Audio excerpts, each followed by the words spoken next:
This is what the ladies have us do, I think.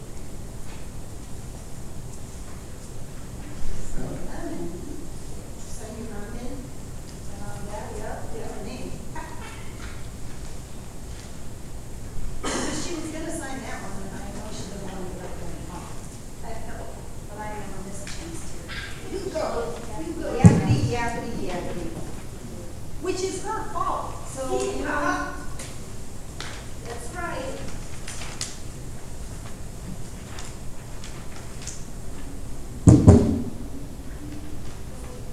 No, you have to go say test 1, 2. This is regular. Last whatever it was. Last week was special.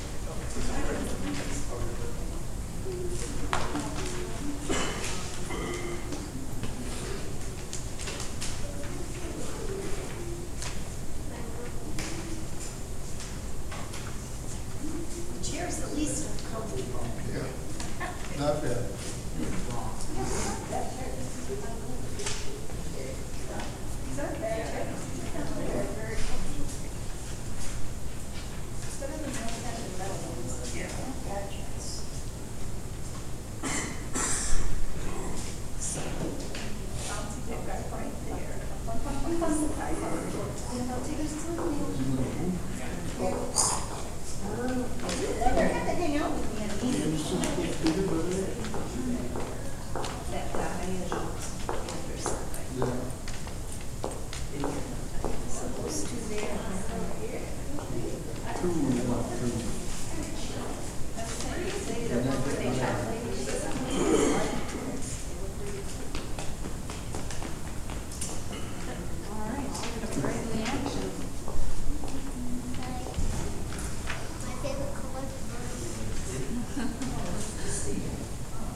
This way?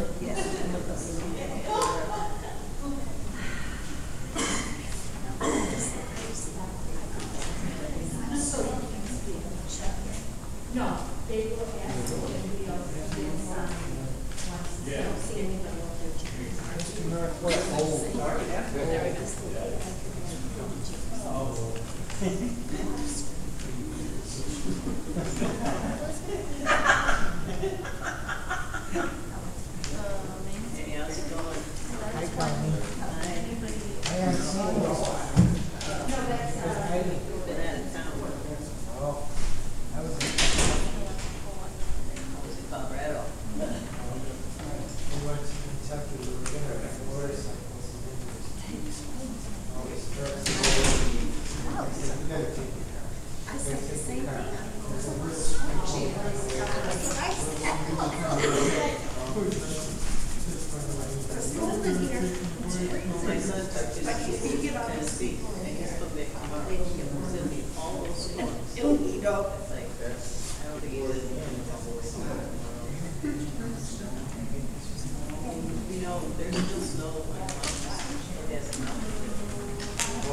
a member of the mob.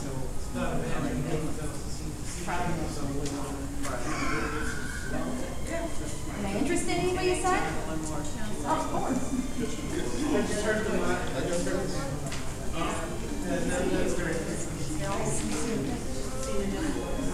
He wants the Thomas Jefferson one.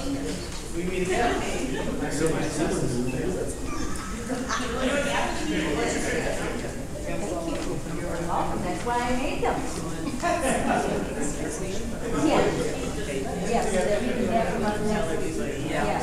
Can I get a Mount Rules on the stuff? Judging by that comment, yeah. If you want, at the end of the meeting, give them back to me, so then I'll bring them back next week, Okay. so that we can keep using them. Stand by the door.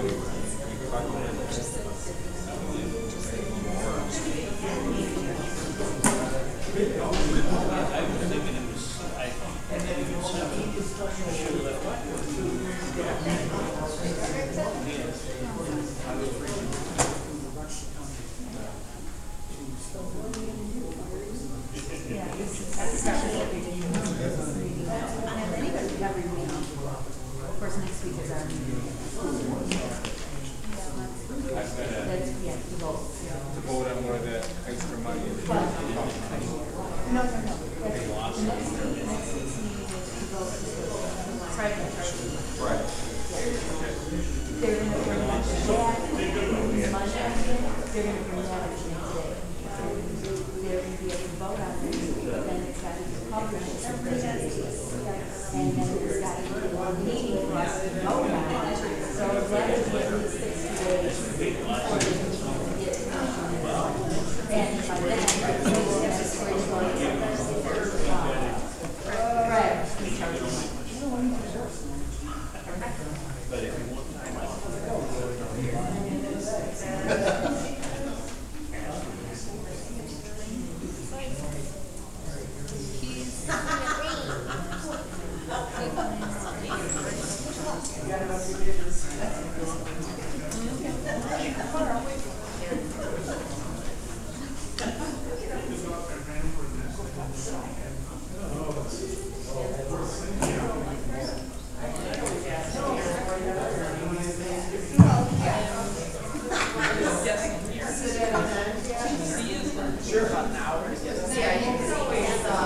Just make sure we're ready. I made these.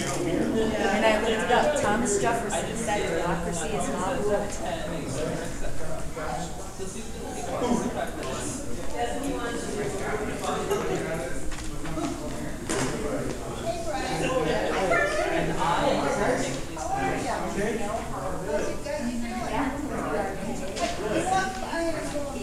She's like, did you see it?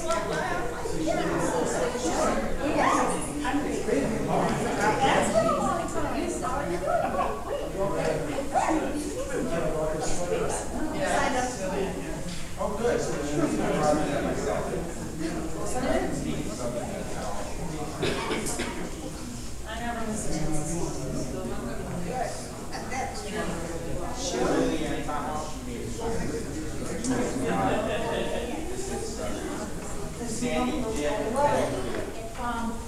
Thomas Jefferson said this. That the law just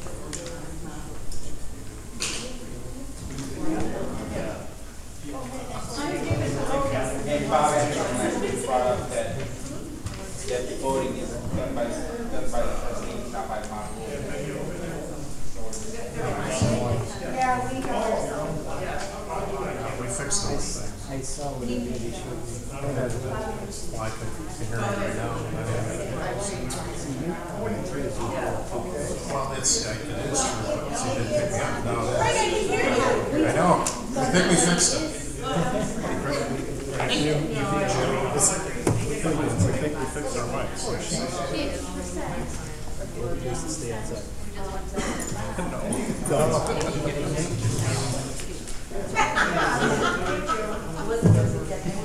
Oh yeah.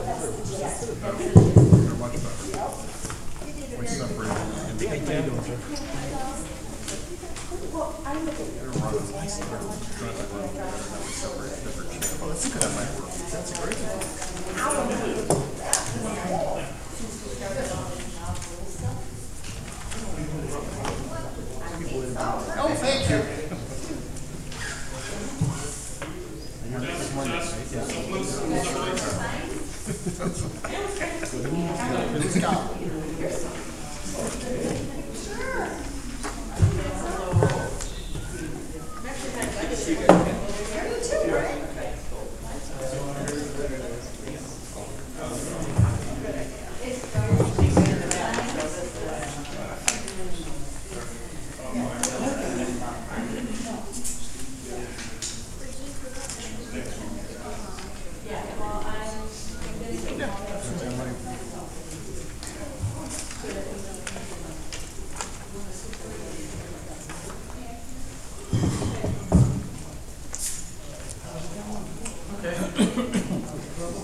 Oh, that's right.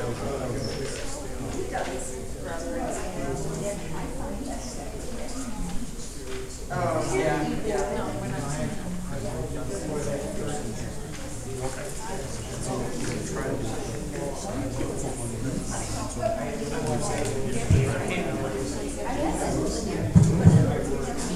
Those people in the front.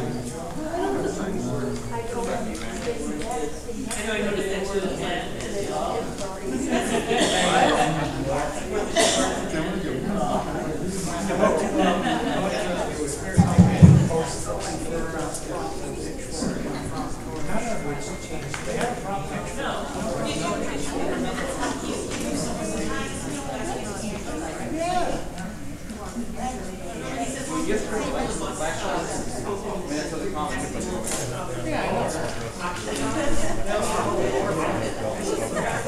They also bet you can throw it.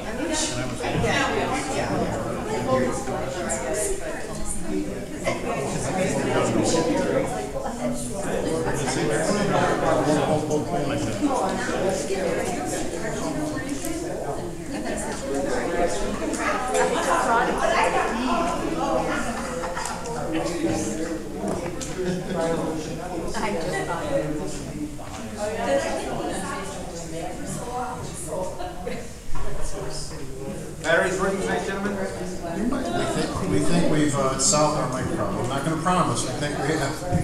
We can hope. I think Bob would disagree if it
We're actually early too. We normally. That's one in, first one out. Like before in my life. Mine too usually. Yeah.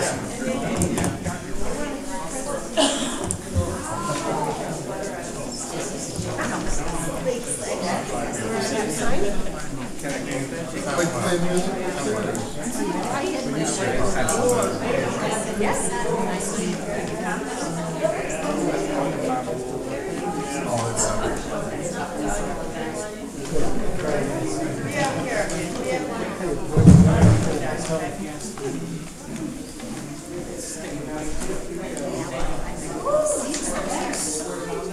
Yeah, well, then we just moved.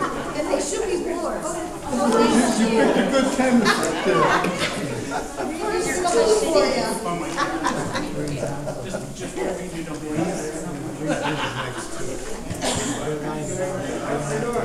Be as close as you can. We'll see the wood much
It's all going to be, they all got to be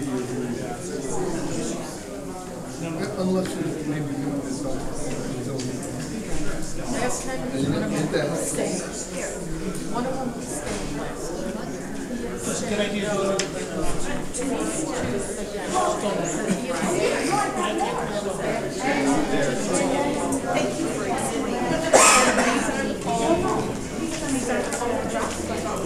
Yeah, right. Yeah. But I thought there was 3 or 4. Okay. And then I want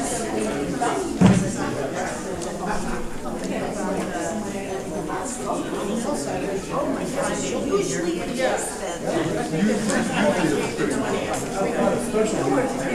Our last one they had.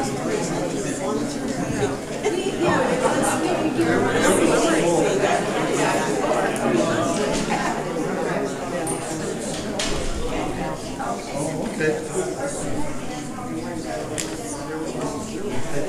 Well, yeah, exactly. Do you think because I was gonna say this in the paper. Well, maybe then maybe we won't be. I've been already working on it. You got all these. It's not funny. It's not funny. I'm working on it for 4 days.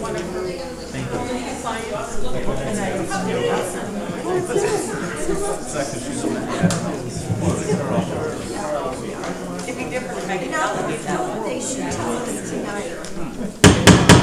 We're gonna have 7 o'clock, time for pledge of allegiance.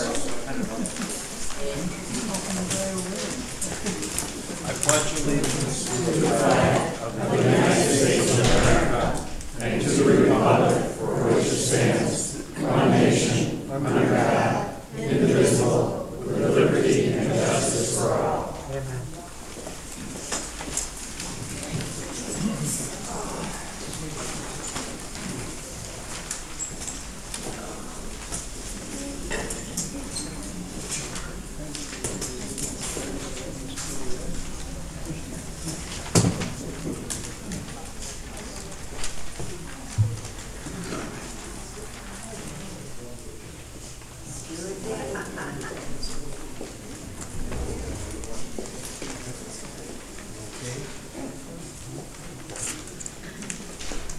Yep.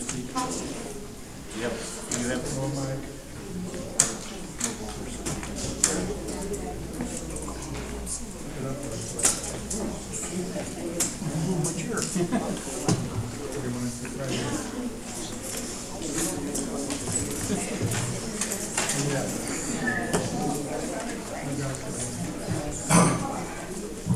All right, first item on our agenda is public comment. The first person I have on the list is a Patty Boyd.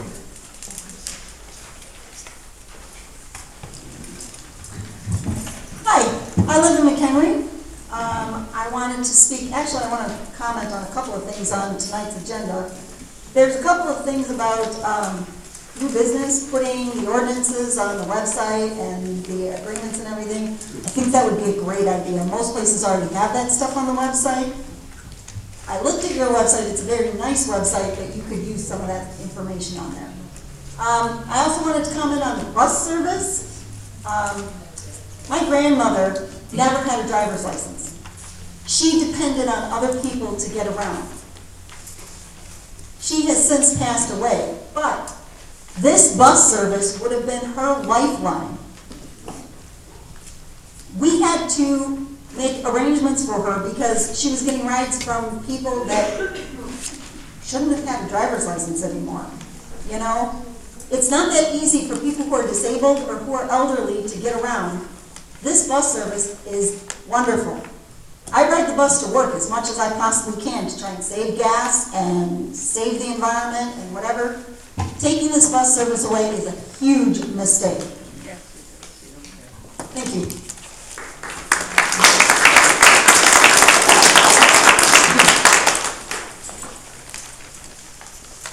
Okay, next I have Julie Ann Thomas.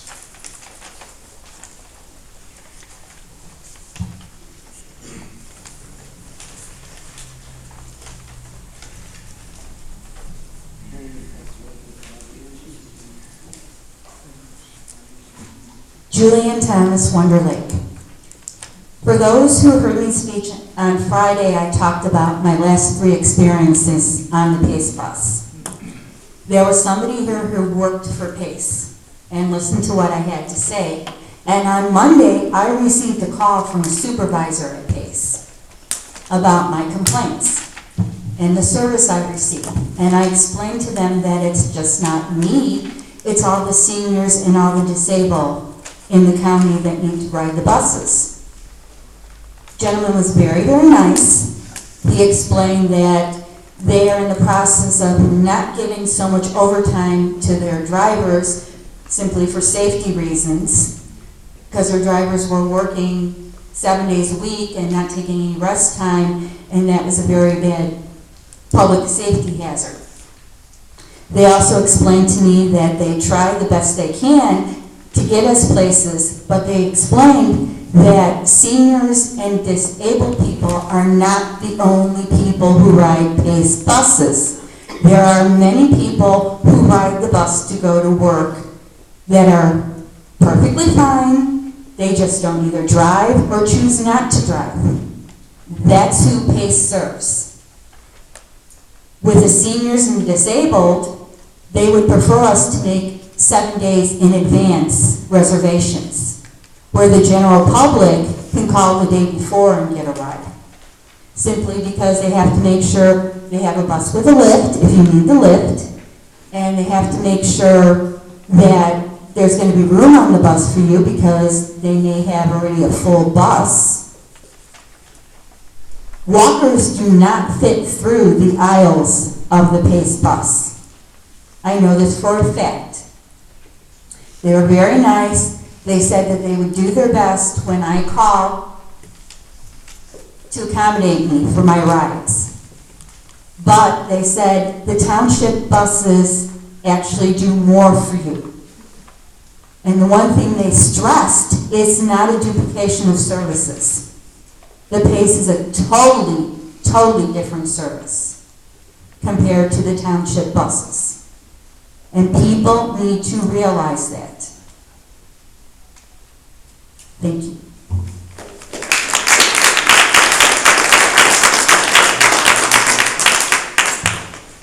Next I have Mike Toller.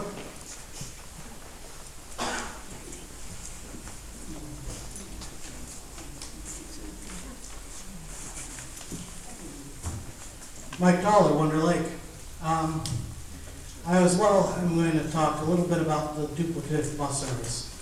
We've had many people come in here and talk from different organizations about what their bus service is capable and isn't capable of doing.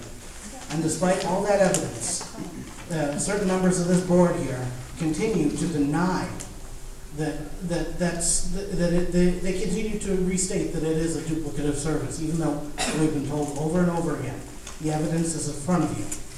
At this point, it's like people that deny that the moon landing is real, or people that think the earth is flat, or the people that deny the Holocaust.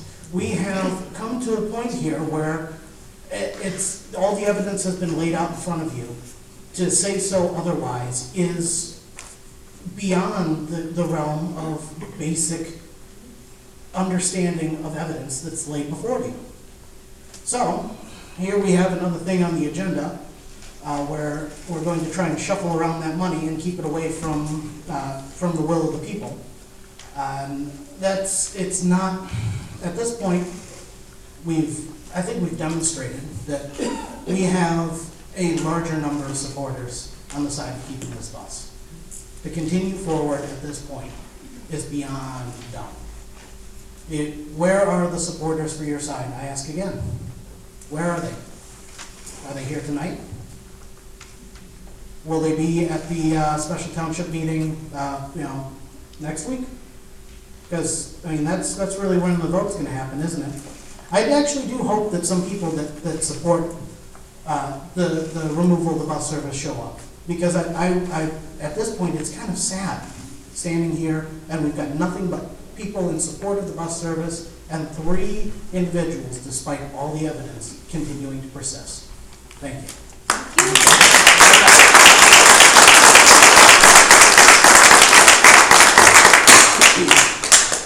Jamie Ross.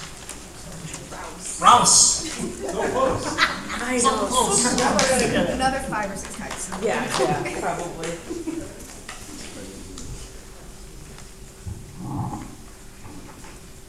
Jamie Rouse, Mchenry. Good evening, Mchenry Township residents. Nice to see you all again. I just had a few interesting facts to share with you tonight. The 2018 estimated population of Mchenry Township is 47,042. Bob Anderson has brought to our attention a few times that he had the most votes for township trustee in 2017 with 3,152. Great job. He thinks that votes from 7% of the township gives him complete power to impose his ideals on the township. However, he forgets that he misled the electorate by hiding the fact that he was for township elimination. He's quoted in an article on IllinoisPolicy.org saying he was asked to take down his abolished township sign from his barbershop during the campaign. Real nice.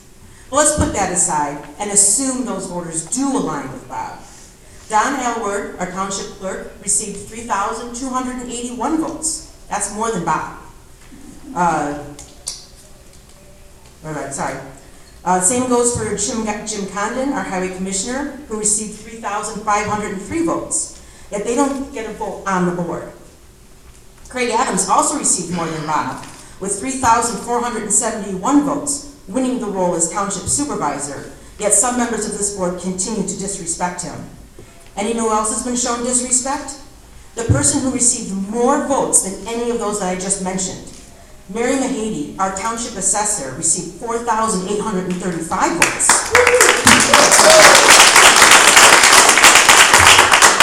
Going by what Bob has inferred, the opinion of those 4 officials should count for more than his. Those numbers aren't good enough? Then I will point to the 11,907 votes that were cast to save the Mchenry Township Road District in 2018. That is almost 3 times the number of votes Bob received in 2017. We voted to keep the road district separate. It wasn't even to abolish it. Does this board really think that the township will vote to abolish the whole kit and caboodle? Bob, Steve, and Mike, your mission has been to eliminate the township. It is not about tax savings. Again, I cite the Illinois Policy.org article where Bob is quoted as saying, "This issue is more about the structure of our government. It is not about serving the people of the township. We have overwhelmingly voiced what we want, and in return, we were called a mob. Based on experience, I have a hard time believing this township will vote for elimination. So your job will never be complete. What a sense of disappointment you must feel. Please seriously consider what you have to look forward to for the next 2 years until we vote you out of office. I think we would all understand if you decide to resign your positions on the township board. So I ask you, please resign."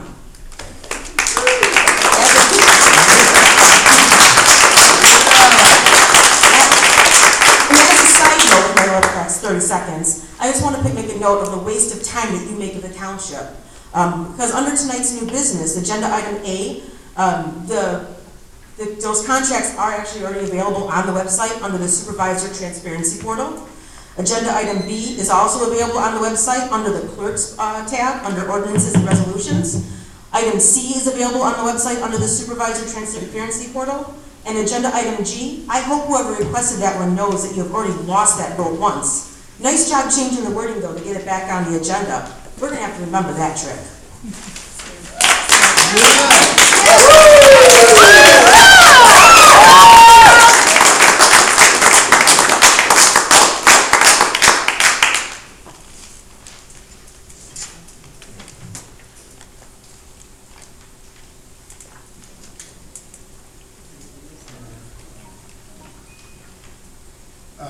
Next is Don Kinsell. It's close. Okay. Very close. Don Kinsell from Mchenry, and I've spoken at a number of these meetings. Tonight I came here wondering what I was going to say that hasn't been said and that hasn't been listened to. But I have got something to say. What the hell is this? What has this come to? What has our board brought us to? I mean, would they be proud to have a civic class come in and watch how government works? A mob. These are the people that they are supposed to represent. This is not a mob to try and overthrow something. These people are supposed to listen to their people and represent us, or give us good reasons not to, give us a good argument. And when they see this auditorium filled time and time again to address it as a mob, it's just ridiculous and insulting as far as I'm concerned. So the main thing I can say here is, as long as they don't want to listen, we've got to keep talking. And we've got to keep doing. Keep Facebook going. Keep letters to the editors going. And let them know that we're not a mob. We are their people who expect to get their respect, so that I can come up here and respect all of them as I respect all of you. Thank you.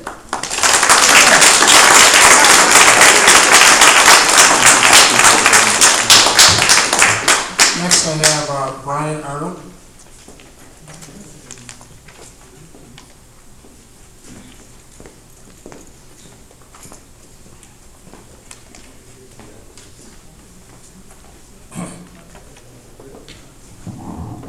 Brian Arnold, Wonder Lake. I'd like to paraphrase Thomas Jefferson in response to Bob's comment last week regarding the mob rule. Thomas Jefferson said, democracy is largely a matter of mob rule, wherein the 51% can override the will of the 49%. Bob, I don't think you have 49% of the people on your side, and even if you did, you would not be able to defeat the other 51. And watch out for the mob, because we can get kind of pissy.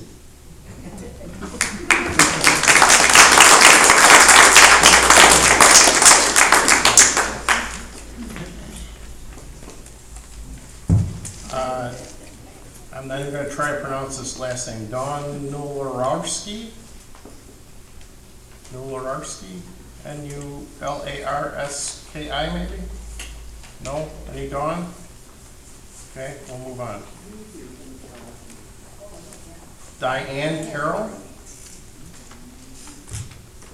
Or Carl?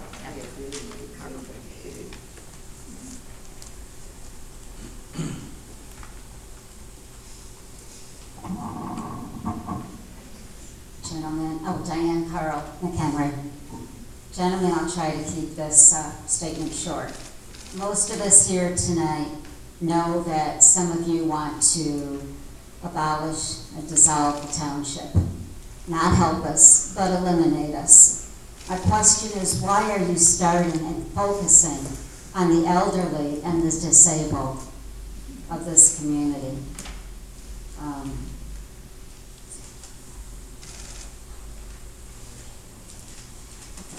You might feel that this unit of government is unnecessary, but how can you begin again with our most vulnerable?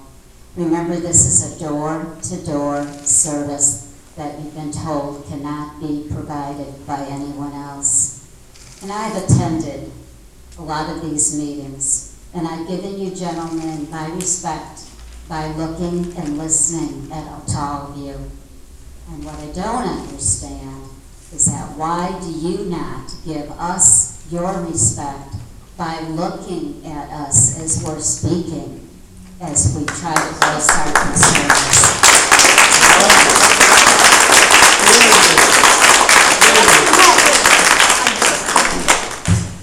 Dave Troust?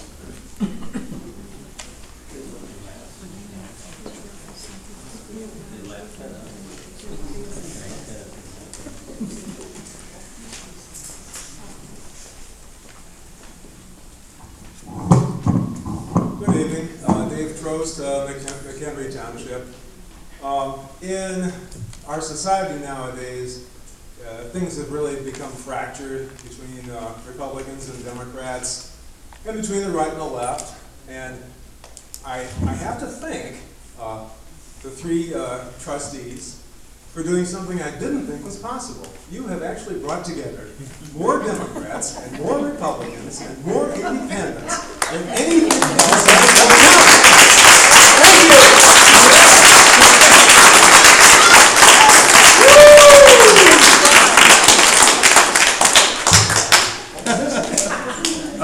Tom Rischling? I'll take a pass. Take a pass, okay. Rana Sundell Adams?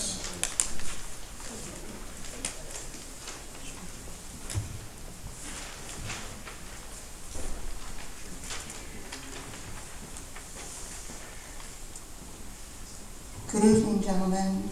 Good evening. I'm here just to talk to you a little bit about more versus bigger. It's a simple lesson. Years ago, when I got my master's degree from NIU in elementary education. Can you speak into the microphone? Sorry. Mm-hmm. It's hard to hear you.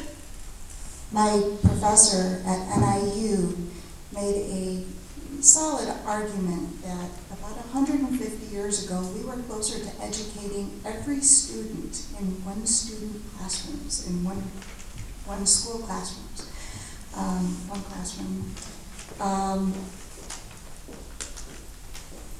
During that time, each teacher was able to work with small groups of children, and in that way they were better able to educate them.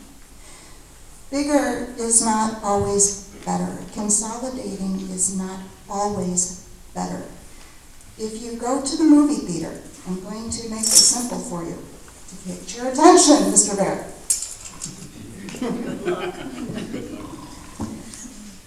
If you go to the movie theater and you've saved up all week, you can get an individual sized popcorn kitty pack with a drink, popcorn, treat. That serves you. You may choose to consolidate with a group of people, but then one person is going to have control of that larger popcorn. You may not get very much. Someone else may get it first, and you're the last one there.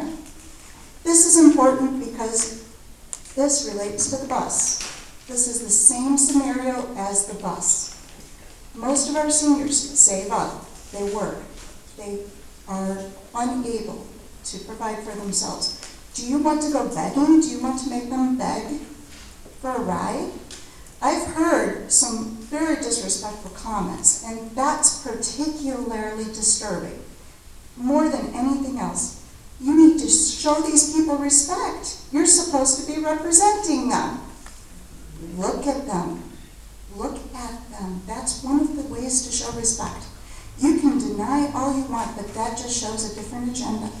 And just for the record, at AMC, one medium popcorn is between $7.10 and $8.09.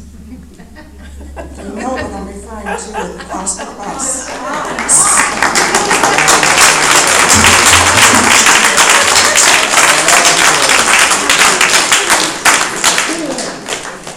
Okay, last one I have on my list is a Lori, I can't read the last name, Sorenza.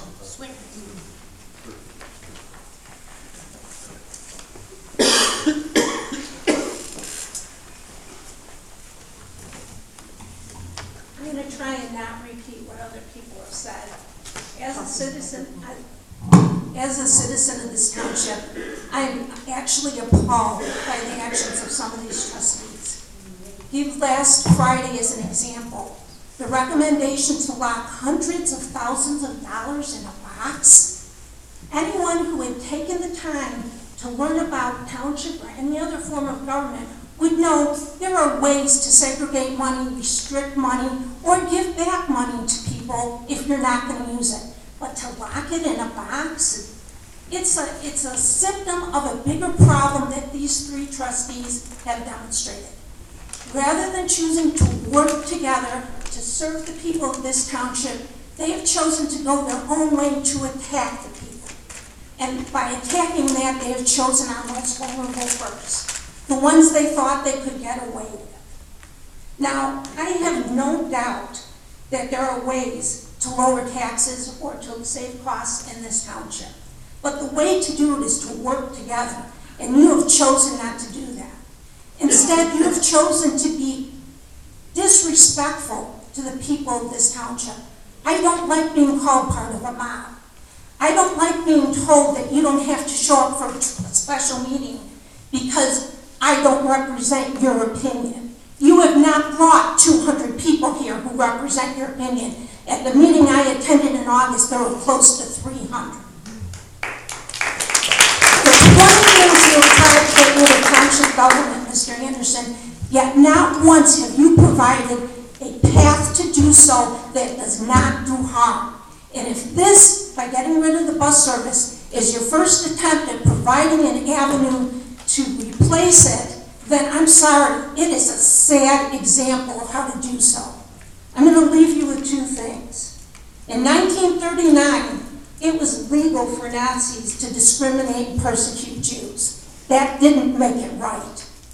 And last Friday, when you were spending $1,000 to hold a meeting, Richmond Township had their bus out with elderly and disabled at Mchenry County Conservation District for a free concert, something they do all 4 weeks, all 4 concerts. You tell me which township is better serving their people. I think we all know the answers. You are not serving us, you're serving a personal agenda. It's time for that to stop. Please learn to work together. And finally, looking at tonight's agenda tells me you have not done your homework. Someone already stated all the things I found easily on the website. Again, you are choosing not to work with people. That is a service to us, and it is time for that to stop. Thank you.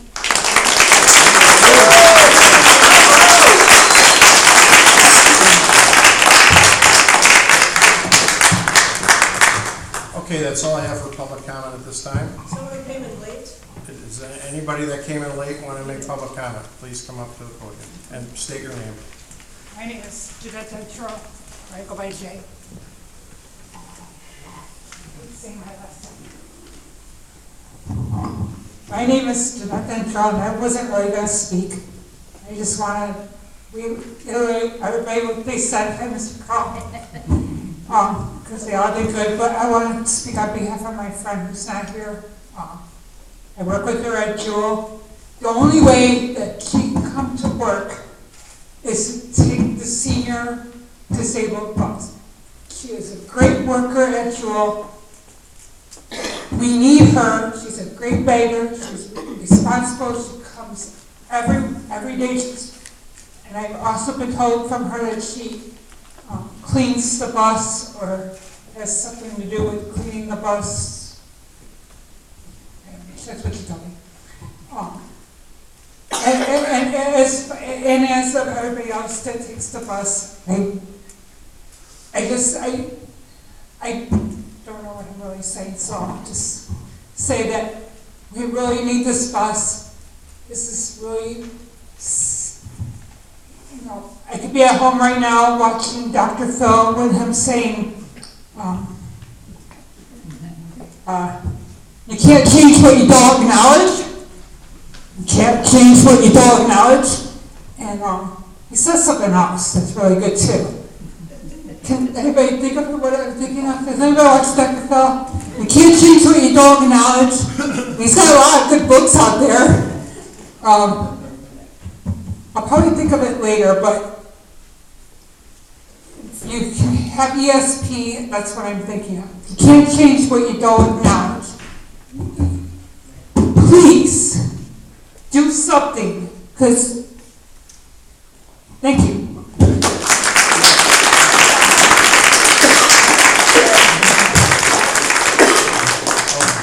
Okay, is there anybody else I might have missed? Yes.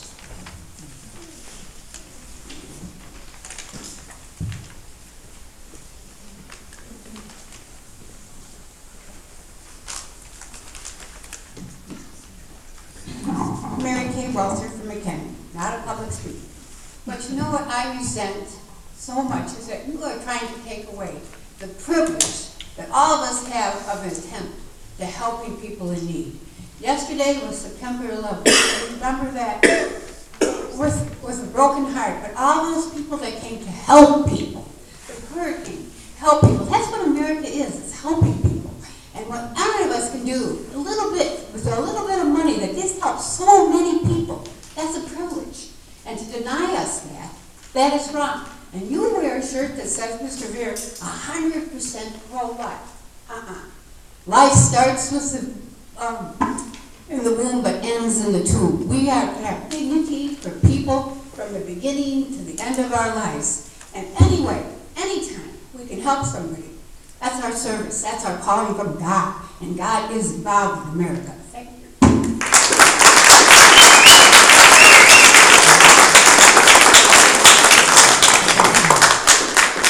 Okay, the lady with her hand up next.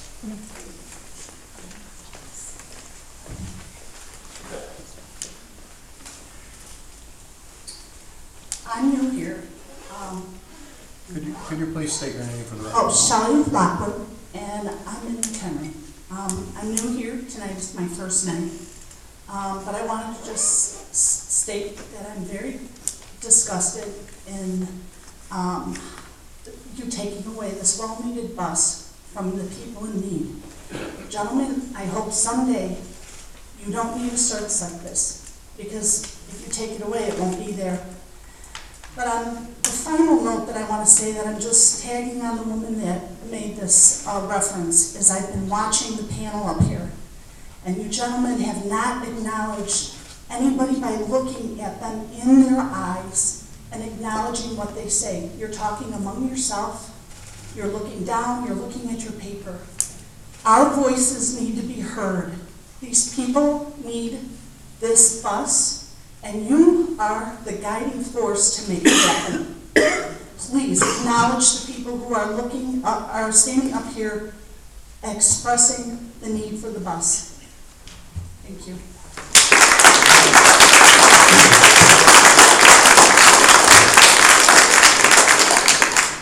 Okay, last call. Anybody else? Yes.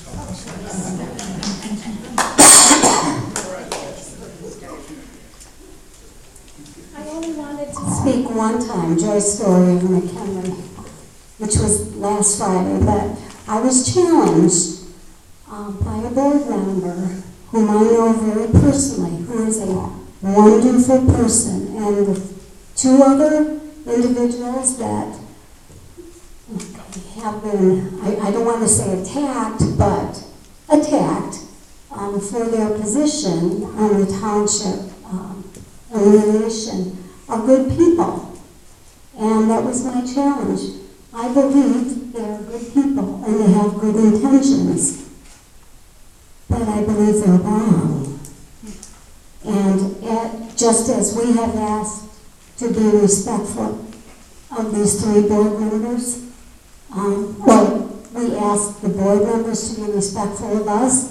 I would ask that we do the same, because when we fight and are angry, it only brings bad passions and it doesn't end well. So I would ask that we respect each other and our opinions, even if we're wrong. But one thing I would like to say, I was passing out petitions for the question to be put on the ballot in March 17th. I got over 100 signatures just in the last few days. And I would say of those 100 signatures that I got, 100% supports the township. I didn't go selectively to my friends. I went in my neighborhood. So I would say if those 100 people were to vote, and only those 100, the township, keeping the township would pass 100%. So I just think that consideration needs to be made, because this is what the people want, and it's not because of the selfish reason.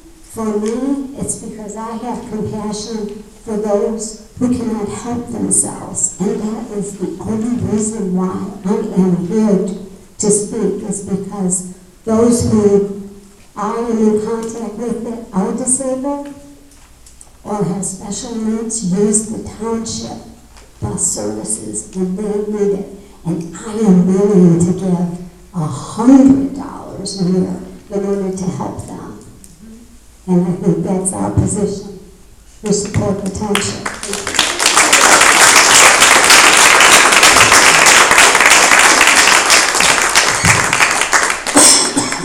Okay, anybody else? Anybody else? Okay, hearing nobody else, we're going to move on to the approval of the minutes. First, gentlemen, we have review of the regular Mchenry Township Board minutes on July 11, 2019 with changes that have been made.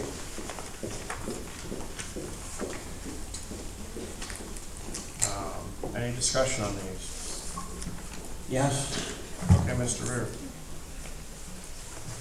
I worked with Mr. Aylward. Apparently, he's taken out some of the mistakes and made up quotes from the last one. But this is not an accurate reflection of what I said. Again, I don't know why he's underlined certain parts. And I'd like to ask him what he means by doing that. These pages aren't numbered, so what I'm talking about is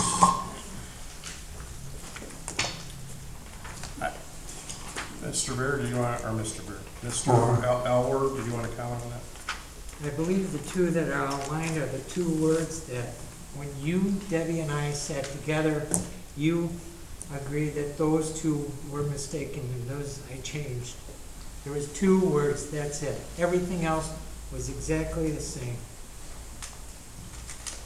Wow. We went over the video. We went over it, we went over word for word. And when you left, those were the only two changes that you went and had. Wrong. No, it's not wrong. All right, first of all, where's the old one that you had? Where are the old minutes that you had? Those are available. Well, let's compare. Okay, now it's not the time to do this. Yeah, it is the time, because we're going over the minutes. And what was accurately recorded and what was actually said. Mr. Beard, you came into the office, I understood you sat down with Mr. Elward and Debbie and went through this, and that was my understanding, the changes that you made. You're saying those were not the changes you're saying? Correct. Okay. I never said the county put out a letter. Mr. Elward originally said, I said the county put an ad in the paper. Okay, that was absolutely not what I said. I said 4 members of the county board.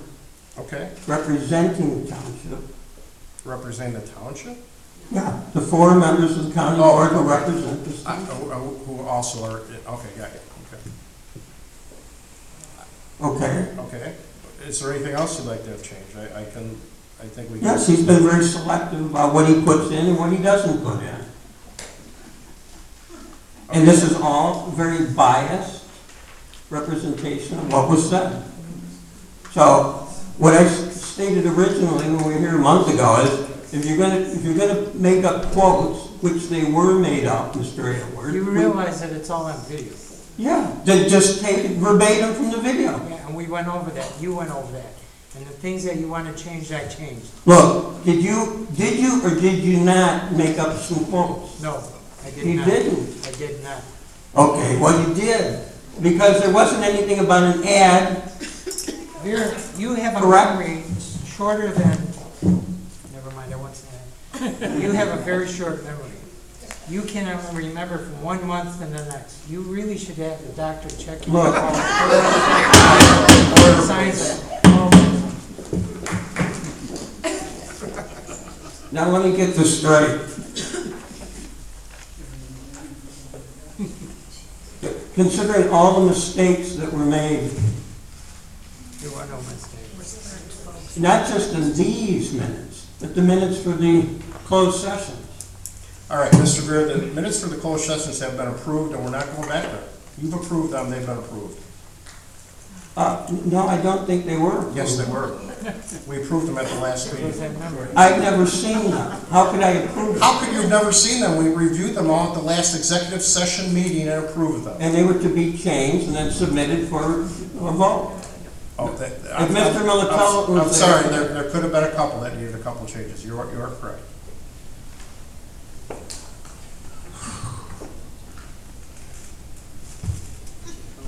So I don't know how to move forward with this, Mr. Beer. You're claiming there's mistakes. You've been in the office, you went over this. Right. Then I'll submit my own version, okay? And we can go over the whole thing again.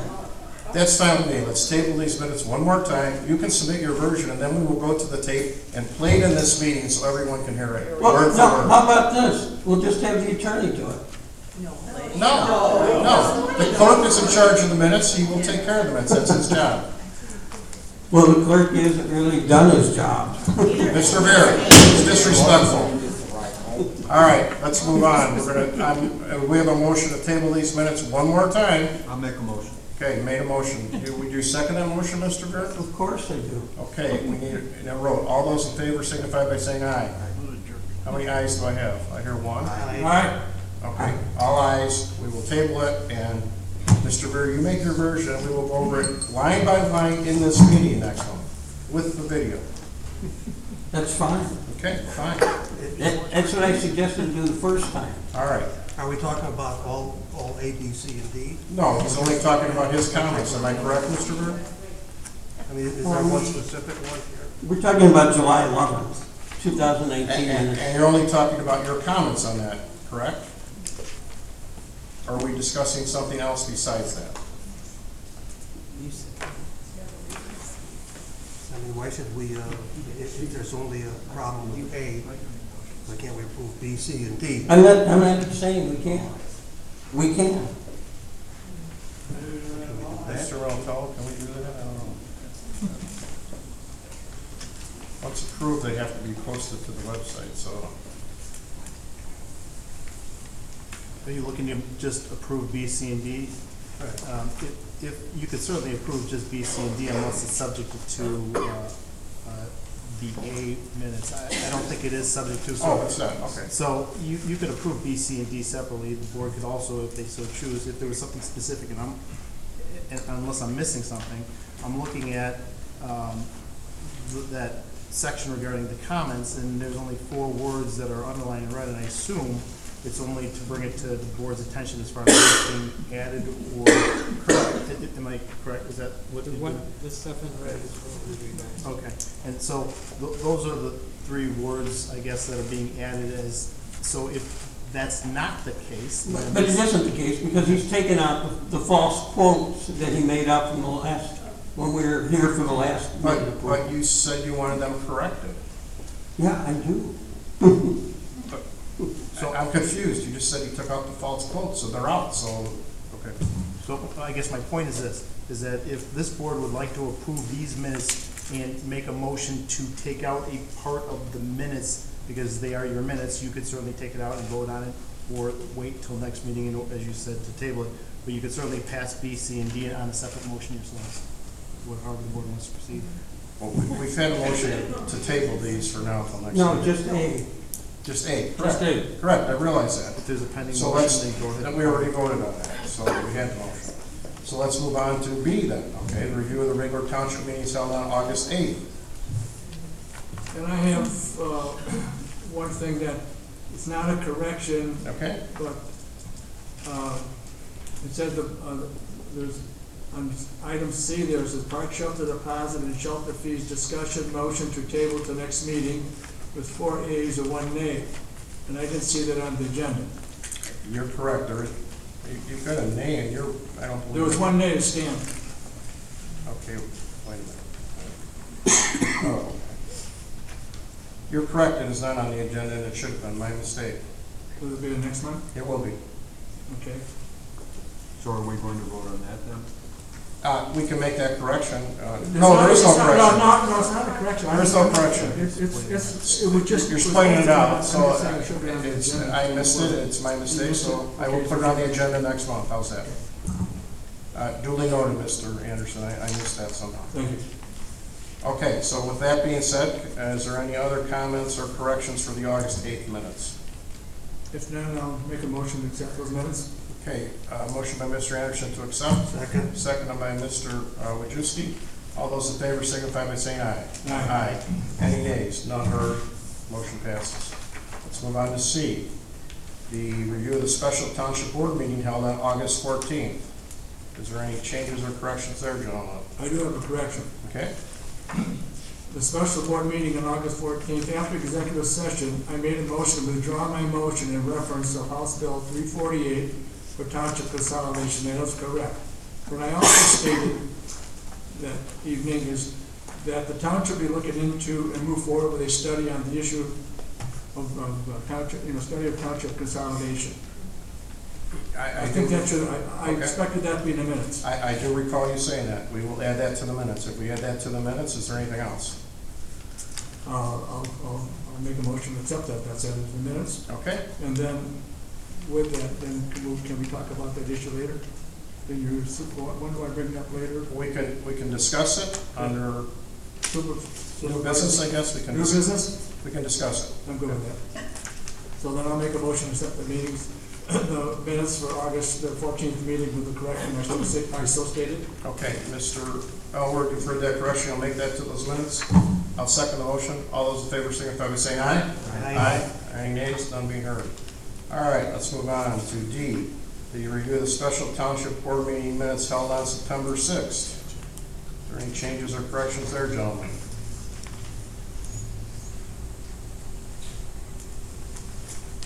have none. Hearing none.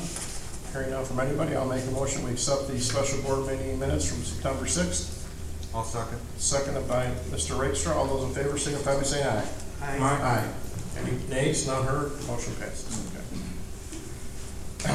Okay, we don't need to do executive session minutes at this time.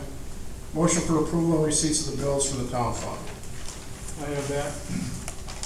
We, the undersigned members of the Mchenry Township Board of Trustees, certify that we have this 12th day of September 2019 examined and audited amounts due for the items specified in the claims attached and hereby authorize payments of same.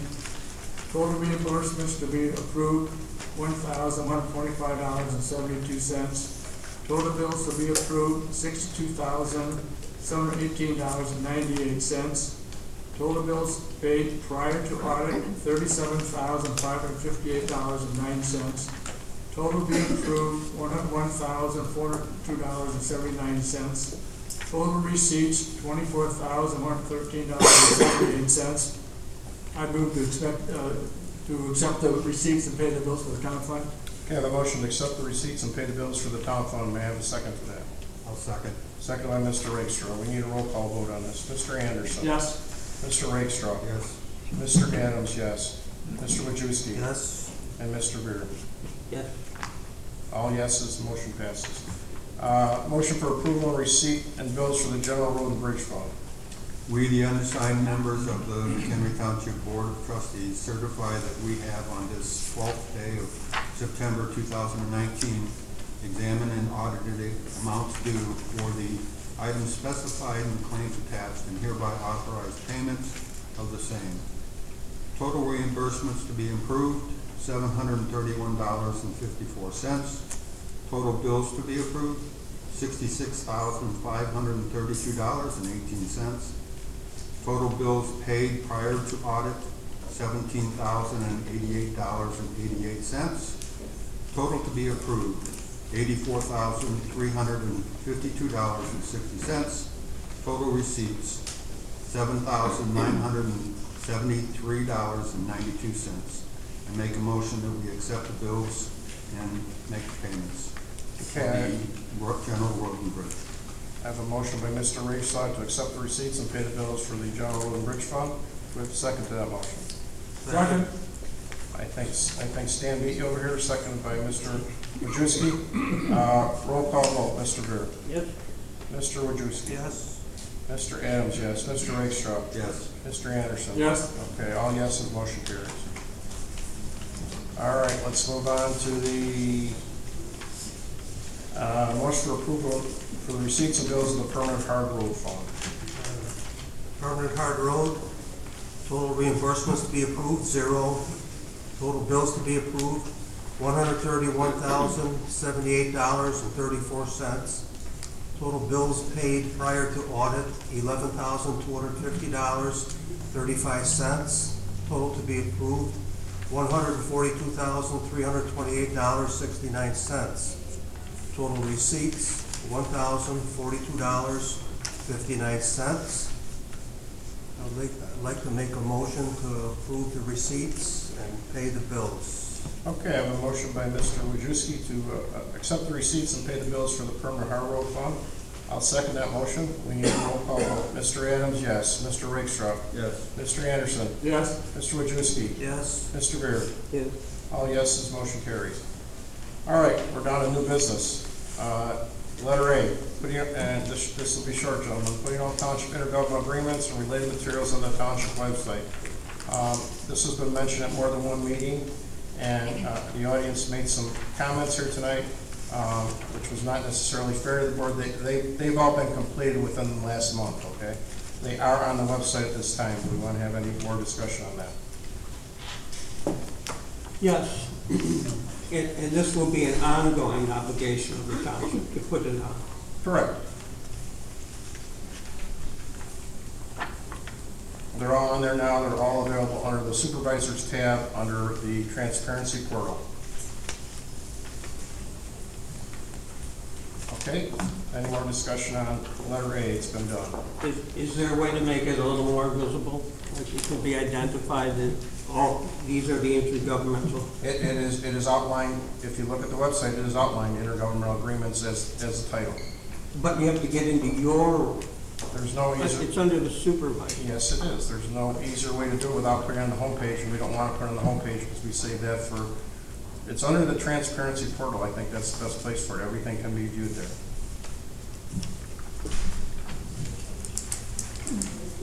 I'm just trying to make it a little easier for people to get to, because it's if you don't. Mr. Mayor, it's there, it's available. Anybody calls this office, or any record is available to them, or a FOIA record. So I don't know how much, to me, it's fairly easy.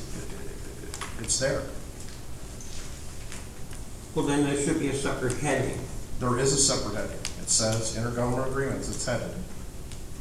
Look at the website. But it's under a... It's under the transparency portal where all documents are listed, such as audits, everything that's related to the township, that are contracts, or I shouldn't say contracts, that are audits, financial information, budgets, it's all in one location. Well, can it be a separate heading and they both go to the same part? I don't understand. It has a separate heading. Oh, you want a separate tab for it? Right. That's right, how much easier. If we can do that, I'd be happy to do that. It's not a big deal. Okay. That would be You mean a great. separate tab under super? I can't add any more tabs across the top. I can add a separate category under. Right. Okay. That's all I'm asking. Okay, I can do that. No problem. Okay, putting all township, or any more discussion on A? Okay, none being heard, we're going to move on. Putting all township ordinances on the township website. These are on there, they're under the township clerk, under ordinance and resolutions. Well, I had a discussion with Debbie about this in the hour or so before this meeting. Okay. Those ordinances only go back to about the turn of the last century, okay? So, are we saying that all the ordinances existed in the township before? No, all the active ordinances are on the website. There's no reason, in my opinion, to have non-active ordinances on the website. All the ordinances that we're enforcing at this point in time. So that, well, let me try and understand this. So that means all prior ordinances enacted by the township have been rescinded by the township? At some point? To my knowledge, if they're not on that website, yes, there is no other ordinances that I'm aware of, and if they're not on that website now. We only have a couple, Steve. Weed ordinance, so we don't have a lot. Well, no, there are a lot, actually, when you look at it. There's that whole ethics section. Oh, I'm sorry, there is an ethics ordinance, yes, there is. And that's active, that I believe is on there. But there isn't a lot. I mean, we don't have a lot of ordinances. Well, we had the ordinance about what the holidays would be. That wasn't an ordinance, that was just an approval of the calendar. I don't believe that was an ordinance. So where are all the inactive ordinances to be found? They'd be in the township record somewhere, Steve, and I'd be hard pressed to find them all, I'm sure, but they would be there.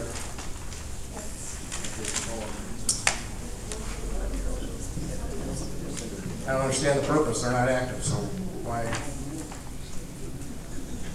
Well, we don't know, do we? Because we don't know what they are. We do know, they're not active, I know what's active. Now, this B will go forward then, that all new ordinances will automatically go on the website, right? Correct. Yes. They're already listed under the township clerk tab, ordinance and resolutions. They've been there, we might have had a couple recently that weren't there, okay? Okay, no other further discussion on that, we're gonna move on to C, putting all township road district intergovernmental agreements for related materials on the township website. They're also they're under the supervisor, under a separate heading for road district intergovernmental agreements and related materials there. Then can we have another tab under the road district? If it's possible to do, I could do that. Under the road district, you mean, or under? Right, under the road district, because that's where people that are looking for it would. You want me to move it over? Well, we put them all in one spot, so but you want me to move them over to under the road district? Okay, I can do that. Will do. Okay, Any other discussion on those? Please take a look at them, they are on the website. That's what I'll do. They're already listed, road district intergovernment agreements, they're on, under my tab, I'm going to move to the road district tab, no problem. All right, there's no future discussion, we're going to move on to D. This was an agenda item requested by 3 of you, conforming minutes of the Township Board meeting to Robert's Rules of Order. Mr. Veltel, I'll let you address this. I see it on the agenda, item D. Robert's Rules is out there, however, when it comes to minutes, the board and units of government in the state of Illinois are subject to the Open Meetings Act, section 2.06, which lays out the method and the information which should be in minutes. Specifically, it says minutes shall include but not limited to, and it specifically has 3 items, which is the date, time, and place of the meeting, the members of the public body recorded as either present or absent, and whether the members were physically present or present by means of video or audio conference, and a summary of discussion on all matters proposed. That language has been changed over the years from general discussion. Now it's a summary of discussion on all matters proposed, deliberated, or decided, and a record of any votes taken on. So those are the basic elements that are required under the Open Meetings Act 2.06. So if there's additional things that the board would like to see included in the minutes, you could certainly add to that. Again, I would encourage speeches, discussions, or statements not be included in your minutes because it's not a dialogue. You do have your verbatim tape. Your minutes should be a reflection, basically, if anybody here in the time capsule could look back 10 years from now and kind of get a general gist of what happened at a meeting. That's what your minutes should reflect.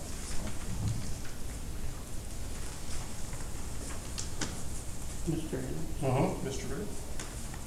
Well, we don't know how long these are going to be kept. Minutes indefinitely. Indefinitely. No, I'm talking about on the website. On the website? Well, technically, once you put them up there, they should be kept up there and possibly archived as time goes on. So you shouldn't be taking them down once they're up there.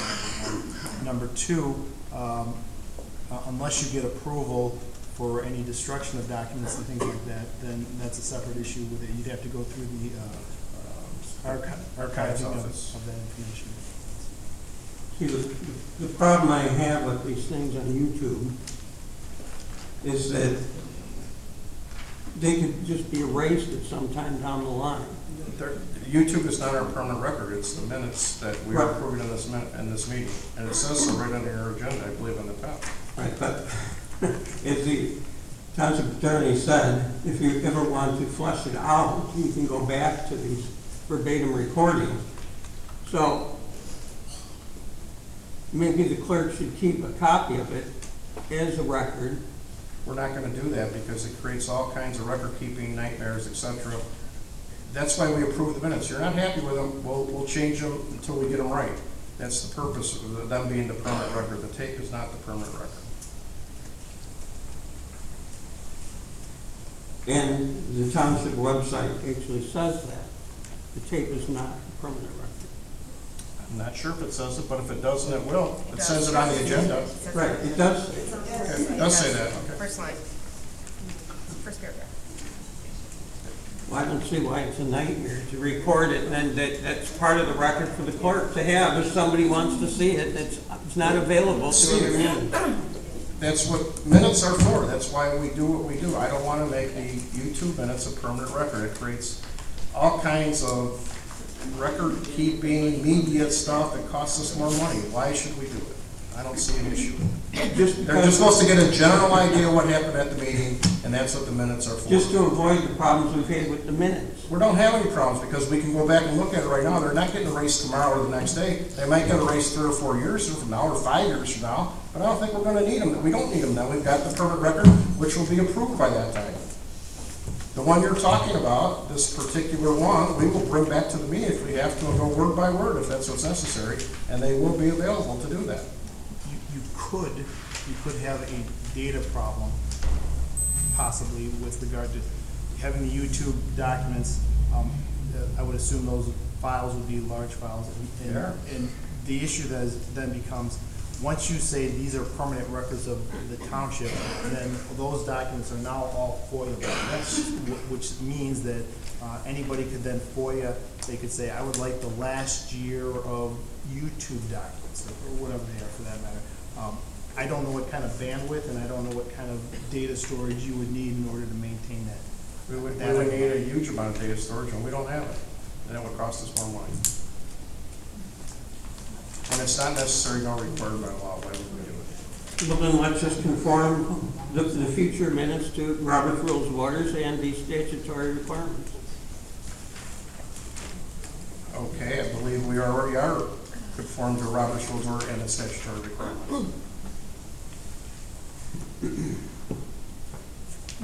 Well, then comments would be out.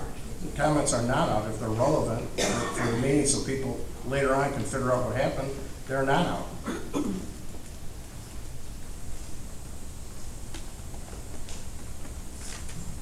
Well, they are out under Robert's Rules of Orders, okay? We don't, so we just don't follow Robert's Rules of Order in this I meeting. appeal to the attorney. Okay. You have a section under the statute that requires a summary of discussion on all matters proposed. But that's the board.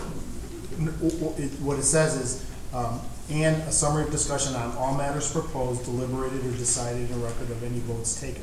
So things that you're voting on, those are the pieces that are important.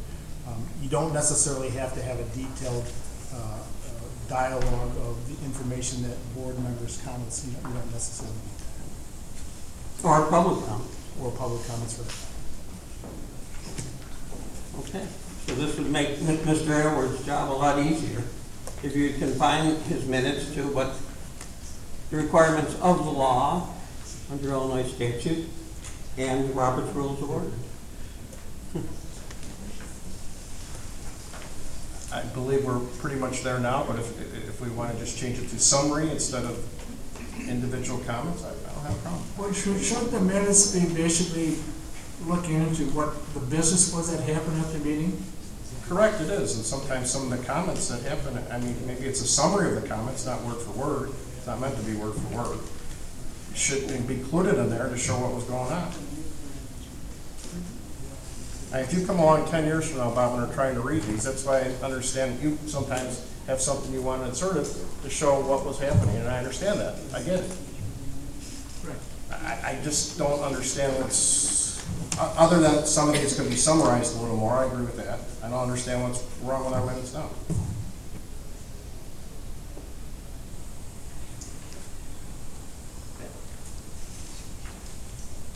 Well, what's wrong is that these comments are, okay, and it allows for the tendentiousness and the bias of the clerk. Mr. Vera, you have a problem with the comments in the one set of minutes. We're going to address that for the third time coming up here. Wrong. It wasn't just one set of minutes. It was the minutes that were taken during the closed session. All of them. Right. All of them. Okay? Mr. Evans, Yes. may I make a comment? Yes, you may, Mr. The executive meetings are all recorded there, and those. Yes, and then we have to keep those tapes. recordings are kept in Those are record. permanent record. So if you want to hear anything in the closed session, word for word, you're welcome to come in my office and hear. All I'm talking about is the minutes that have to be corrected, which are all of them. Okay? Mr. Vera, I don't believe they all had to be. That's your opinion. I don't believe that to be true, but that's your opinion. 5 for 5 was all. I don't believe that, Mr. Vera. I never saw 5 for 5. That's your opinion. I don't agree with you, and I don't know if the rest of the board agrees with you. If I can, I would encourage the board not to really talk about the closed session. Yes, we're not going to talk about those minutes. But as far as the comments, again, those minutes are your minutes, this board's minutes, so if there's something in the minutes you want reflected that should have been put in there, you can amend the minutes to include that. If there was something in there that you did not want in there, then again, you can make that same motion. Well, we'll change them the next time you're telling me we didn't approve them, which may be true. Then we'll go over them at the next executive session. And make changes that everyone deems necessary.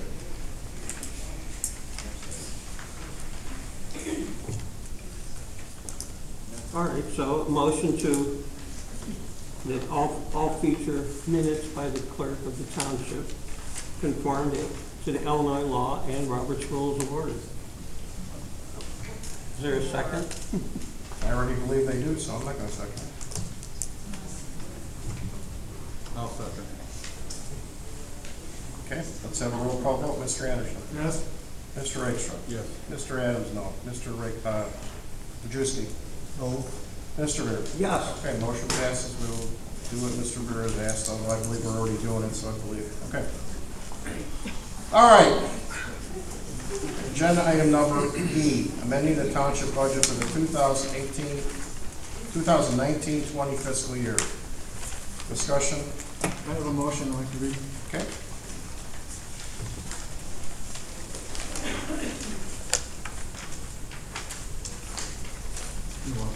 I move to remove the senior bus program funding of $303,343 from the 2019-2020 Mchenry Township budget, minus the operational cost to fund the senior bus program until November 30th, 2019.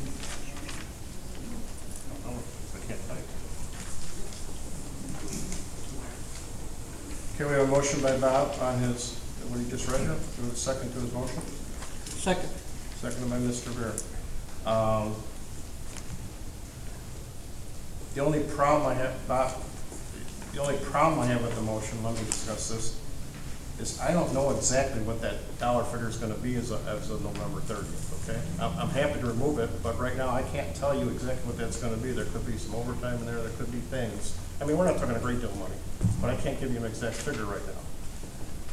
I'm happy to do it after November 30th comes and then use those numbers, you know what I'm saying? I mean, we can remove it now, I just can't give you an exact number, that's what I'm saying. If we need more, we can always put more in. Right, Mr. Montal? No. You would have to amend it. Right. We'd have to amend it again, and then we have to go to publish again. And can't we just say we won't spend any more money past the November 30th? I'm not gonna add anything, do anything different. I'm just gonna run it through November 30th, and whatever's left, well, then will be removed. But there, Mr. Adams, may I address that? Yes, sir. But there might be legitimate bills for the senior bus. There might be some that come after November. Yeah, you're right. Right. You're correct.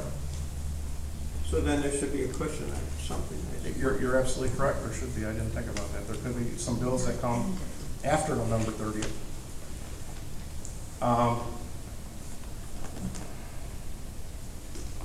Gentlemen, I'm happy to do it. I just don't know how to proceed. That's the.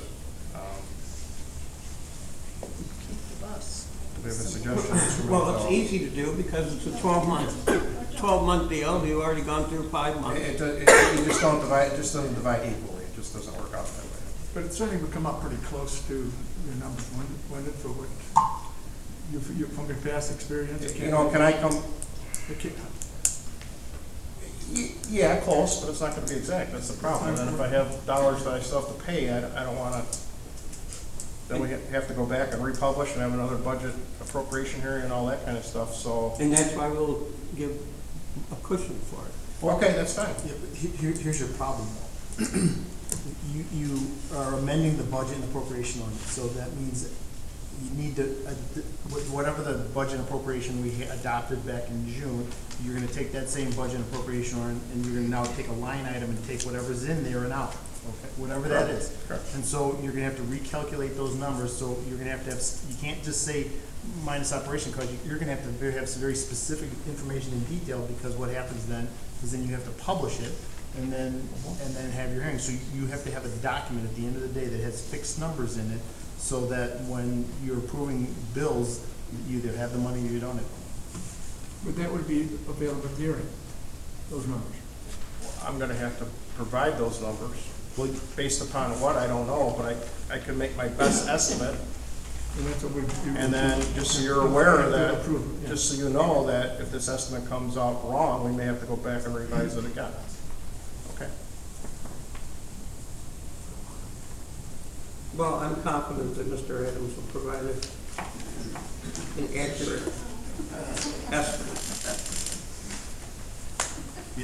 Again, my only concern as a board, you're not putting a fixed number as far as what this budget, you're not approving it. We're not approving a number, so You're you'd not- rather us I'd come back. rather have the board talk about it some more now and put a number in there, or put it on the agenda and have a special meeting or whatever you want to do, but I'd rather not have any, there's too much room for problems or errors.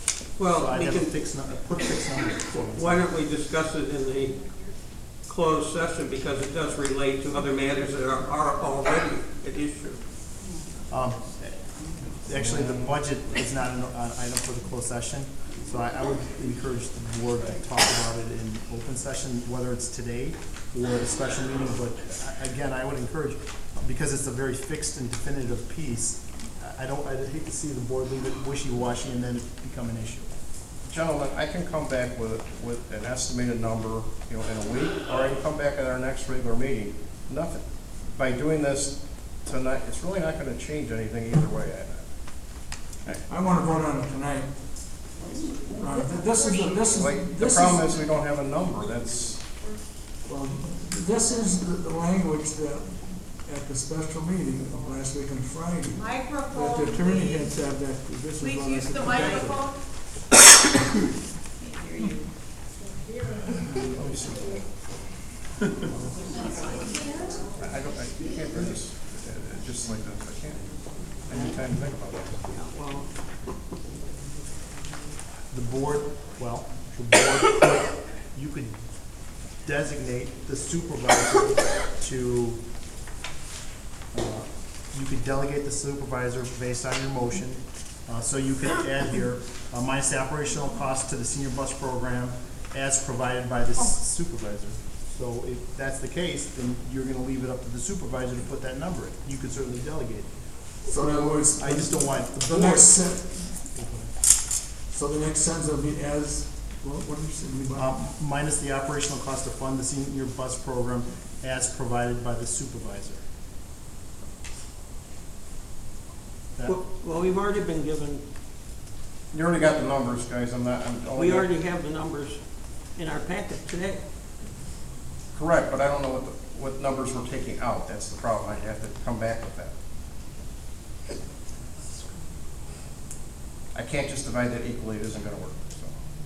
We're taking 4 months off, right? December, January, February, and March. Yeah, but we're only in, what month are we in now? We're only in September. October, November, December, January, February, that's 6 months. Oh, I'm sorry, we're only going to November, what am I thinking? Sorry, I'm wrong. This is, September, October, 3 months.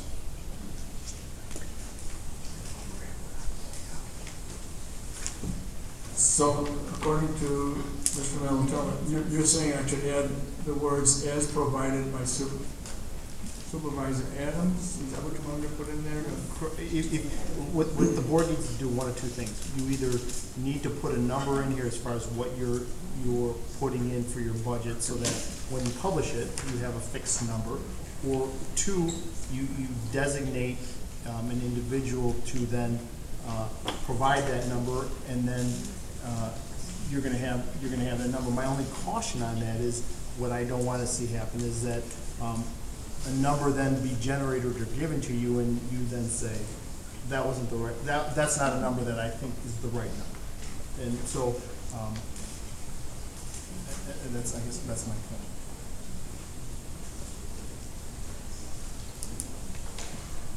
Well, Mr. Evans? Yes, sir. There's $157,190,000 unused as of the end of August, according to the figures we've been given tonight. Oh, you're looking at tonight's figures, okay. So, we're talking about dividing that number by 7.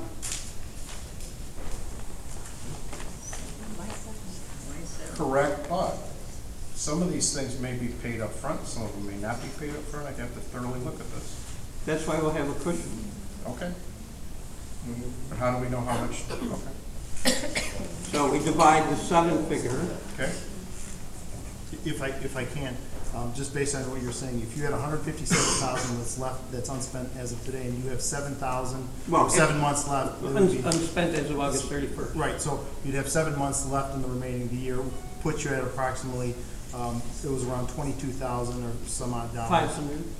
And so September, October, November, which would be 3 months, put you at a number of about $67,000 to $70,000 that you will actually need to go.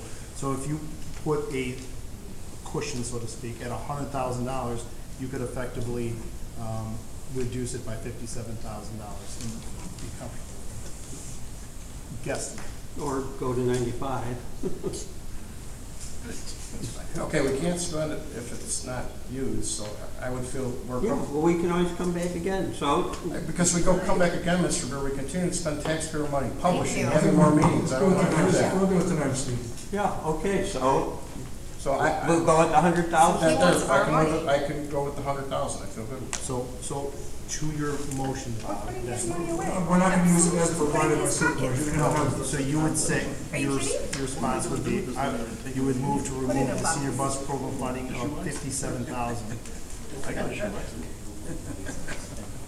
Okay. I'd move to remove the senior bus program funding of 67,000. 57. 57. Okay.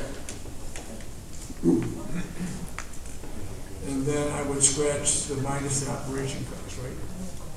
So we just said. Okay, can we reread the motion as now? Do I have You need to withdraw your first. Withdraw my first motion? Do we have a second on it? So I would withdraw my first motion. Okay. And then can you read your new motion? I move to remove the senior bus program funding of $57,000 from the 2019-2020 Mchenry Township budget. Okay. And then And maybe just amend the budget accordingly.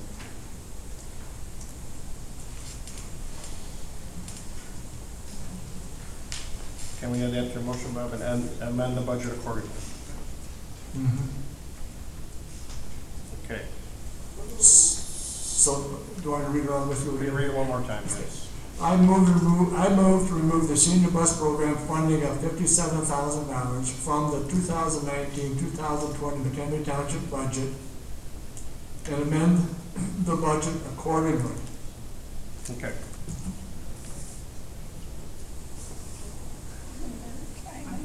We have a second to Bob's motion. Second. Second by Mr. Burr. We need a roll call vote on this. Mr. Anderson? Yes. Mr. Rakestraw? Yes. Mr. Adams? No. Mr. Wojciechowski? No. Mr. Burr? Yes. Motion passes. Gentlemen, just so you realize, I will go through the process. Hold on, quiet. I will go through the process. We now have, I have to prepare a new amended budget, and we have to publish for 30 days, and then we have to have, sometime after that 30 days, have a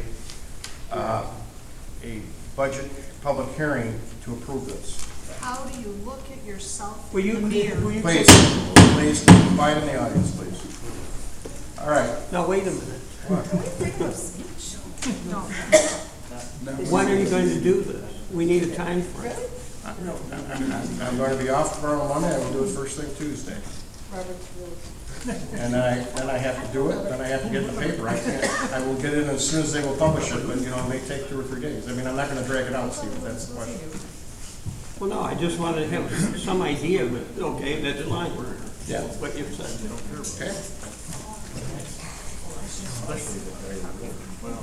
All right.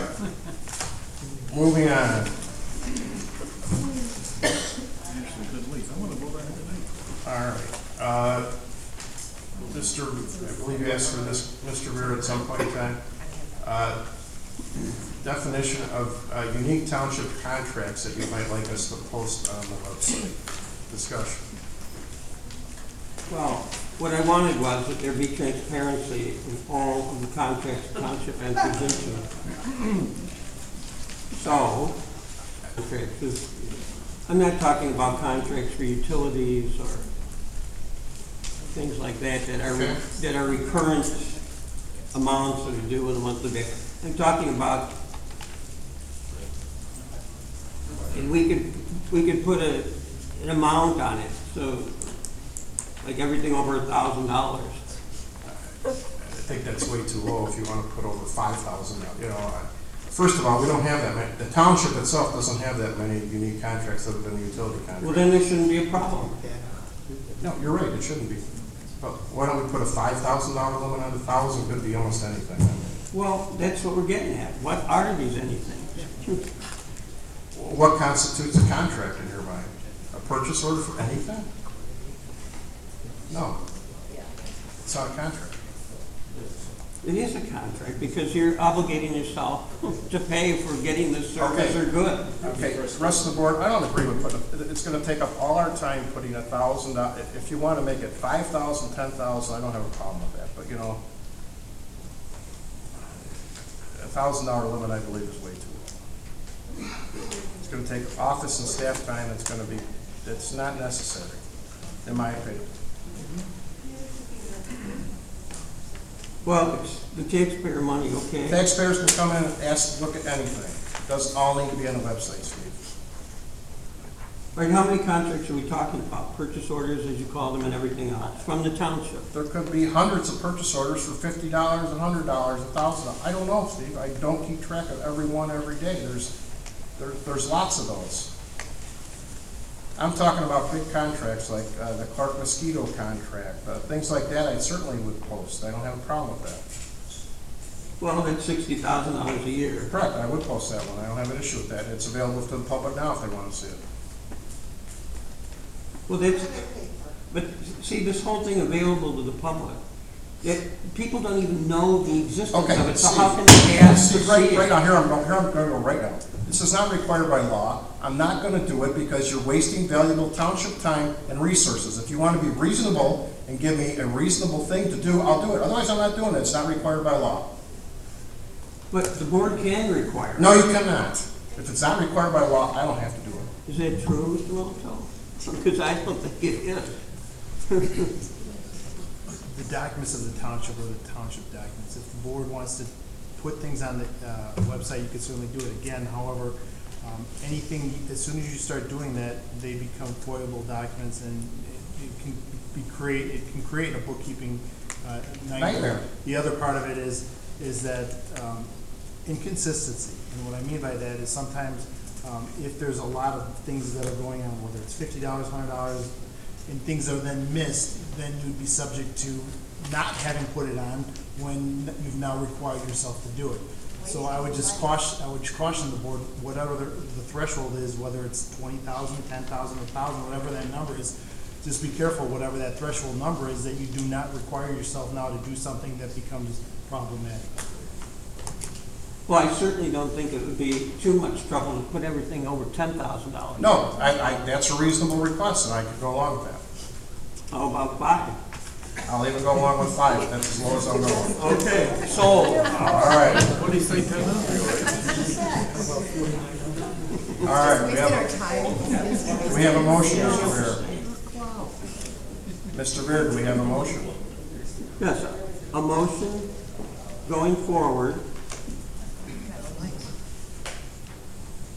that all township contracts to $10,000 and over, $5,000 5,000. I was hoping you said bigger than 10. Okay, 5,000 Be posted on the township website under its own heading. And this would go forward on indefinitely. Fine, that's fine. Do we have a second to that motion? I'll second. Okay, all those in favor, roll call vote. Adams, yes. Wojcicki? No. Vera? Yes. Rakestraw? Yes. Anderson? Yes. Okay, we'll be done. Okay, last item on the agenda, revising public comment on Mchenry Township Board meeting. Mr. Anderson, I believe you were the one that asked for this? No. I'm sorry, was it Mr. Rakestraw? It was Mr. Rakestraw.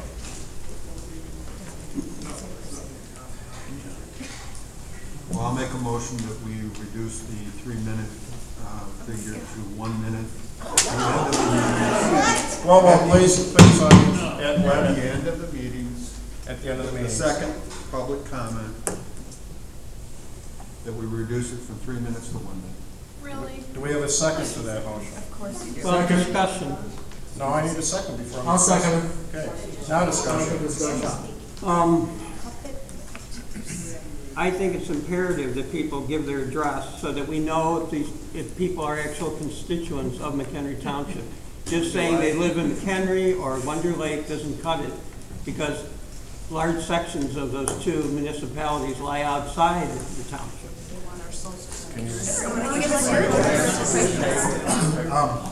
The question is, can you require somebody, Open Meetings Act does not require, and you're not required in order to give an address, that becomes a matter that could private information. However, you certainly could give your name and the town in which you're from, but the board can't require you to put your address on. Thank you.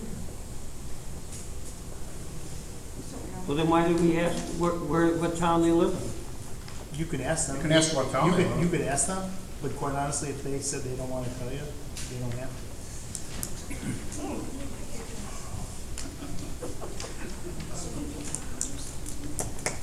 So all further discussion, I don't think we should limit public comment at all. I believe that if the public wants to talk, we should listen to them.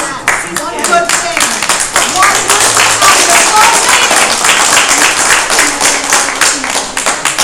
And I think 3 minutes is not unreasonable. It's not 3 minutes, it's 6 minutes altogether. It's two different, we're only talking about the last comment this time, that's what the motion is, for 3 minutes. Right, and the law only requires one public comment. Law only requires one. Mr. Anderson is the one that asked for this second comment originally.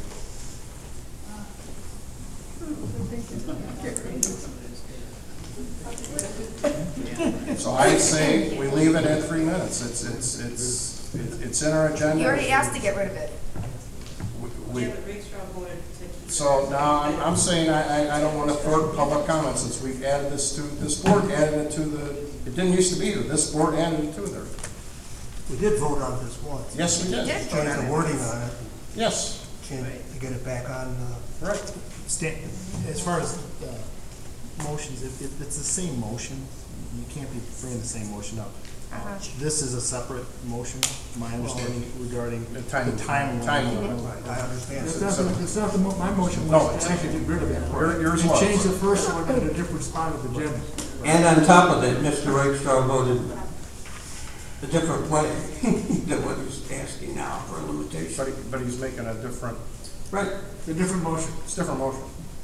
I voted yes to have the second public comment, but what I'm asking for now is that there be a slight limit on the second public comment. That's all. Oh, and 3 minutes is really a long time. Okay, please be quiet. All right. Respect only goes one way in this. Okay. Oh, please. Please. Serious? Please, audience, Certainly not for you guys. keep decorum. Okay. Did Mr. Rakestraw made a motion? We had a second by Mr. Anderson. You heard my comment. I don't believe we should ever thwart public comment. 3 minutes I don't feel is unreasonable. Does anybody else have any comment? Okay. Let's have a vote. Mr. Anderson. I support 1 minute. Mr. Rakestraw. I support 1 minute. Mr. Adams does not. No. Mr. Wojcicki. No. Mr. Veer. I support 1 minute. Of course. Okay. I support publishing now. Please keep it quiet. All right. Do we have any old business this time? There was, at one time. Oh, we had that one. I don't know if that was That was under new business. That's new business now. I'm sorry, yes, let's not leave new business. Bob, what did you want to talk about? Well, I brought up that I think that with this consolidation with House Bill 348. Can you please going speak on. into the microphone? I'm Thank sorry, you. I'm sorry. But I think we should look forward to have a study, and I'd like to suggest that the committee, I'd like myself to be on the committee, I'd like to have you as a supervisor on there, and Chairman Jack Franks. I disagree with that. This is a township study, and I believe it should be done outside by independent party if we're going to do this, not by political operatives, including myself. I just thought to have the committee to select whoever do it, not that we do it. Well, I thought that you, I don't think Mr. Frank should be included at all. He has nothing to do with this. or do you think that we should have a committee To make a selection? To make a selection. I don't have a problem with that, and as long as it's understood, it's independent selection, independent. I would support nothing else. Okay. We can't vote on that, Mr. Anderson? No. We'll have to add it to the next board meeting agenda for vote. But a question I have would be, do you think we should have 3 people on the committee? Yeah, I think we should, because we need three to break a tie, yes. Correct. So what would your suggestion be for the 3rd person? Let's have a citizen, yeah, I think that's a good idea. Why don't we have yourself, Bob, me, and a citizen to be appointed? I'll go with that. Okay. We'll determine who that is at the next meeting, okay? Mr. Adams? Yes. I will volunteer as the independent. Okay, thank you. We'll wait till the next meeting to make that decision. If anybody in this audience is interested in serving on that committee, please send me an email, okay? All right. Anything under old business? Yes, for several months now, I've been asking how we are progressing with the repairs on the building at the baseball field and at the facility in Johnston. Yes, I have a picture to present to you. We are laying the bricks right now. We took all the cement out of the Whispering Hills Community Center. We're laying pavers because, as you know, Mr. Rakestraw, the cement was slanted toward the building, causing water to go into the building. We're laying pavers. We expect to be done within the next 2 weeks with all the pavers. Pavers were cheaper than relaying cement. That's why we chose to do it. Windows still have to be installed there. They will be done before the snow flies. And we have a problem with the shed down in the baseball field. Somehow this spring, with all this rain, we've developed a drainage problem or a spring or something. We have all kinds of water running on bubbling up out of the ground. We don't know what's happening. It just doesn't go away with all this rain. I think it's the soil is so saturated it's just bubbling up. So that water is running underneath that shed that we need to fix. We need to figure out how to stop that water before we can fix that shed. And we're in the process of trying to fix drainage for that right now. Sounds like an artesian well. It might be, I don't know, but where did it come from all of a sudden? I mean, groundwater. I think it's groundwater, but it's been so wet. So actually, we're working with the road district right now, installing some culverts to pull that water away from there, and then we can fix that shed. We can't do it until the water's gone, because the water's going right under the shed. Can you do drain pipe?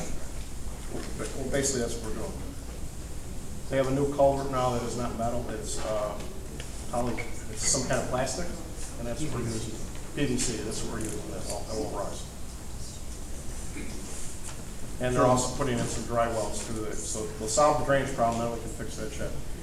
But so we're almost done with Whispering Hills. Give us a couple more months, and that'll be completed. Okay, and the same will be with the shed and the baseball field? It Correct. will be done before the end of the year, or before the end of this season? It'll be done before the end of our budget year, I guaranteed. I can't say how long it's going to take to get rid of this water. Everything it's quite complicated. So as soon as we get rid of the water, it will be done in this budget. We budgeted for it in this budget, so it won't fall over till next year. I helped work on the roads in Wonder Center. Speak in the mic, please. I helped work on the roads on Wonder Center and Wonder Lake probably 20 years ago. And they actually dug a trench down in the ground approximately 10 to 12 feet and filled it with rock. And that helped run all the excess water off. Have you considered doing something like that? Mr. Condon, our engineer, is designing the solution to this problem, and I trust his judgment since he's a civil engineer. I just hope that this gets done before it gets snowy. We can even do it in the snow if we have to. So that thing if we have to. So we're working on it. That's all I can tell you right now. But things are moving ahead, as you wanted to know. Okay. Anything else? Okay. Did we vote on the 1 minute? We did. We did. Okay, we fine.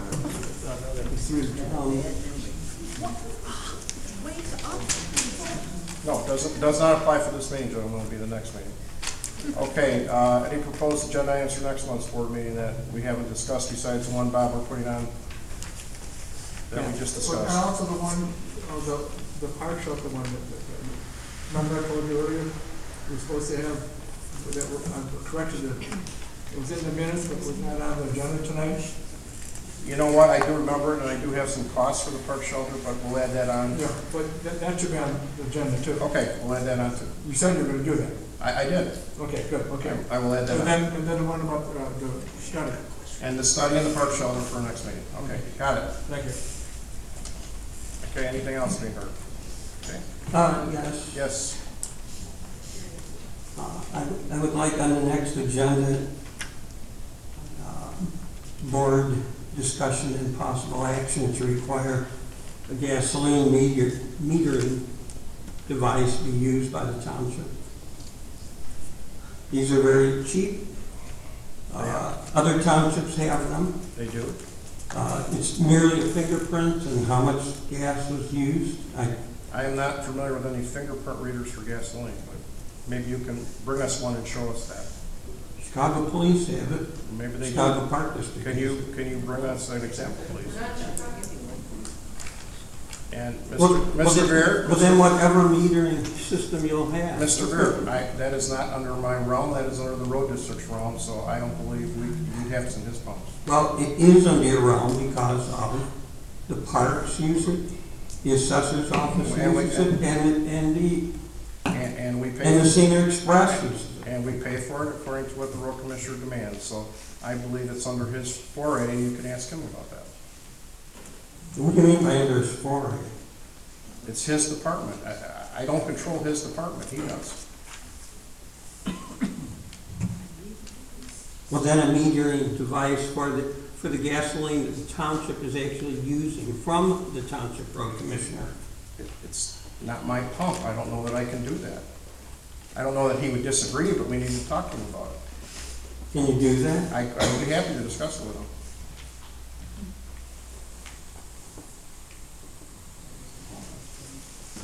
All right, so that'll be on the agenda. And then can we add to that, allocate funds to do so?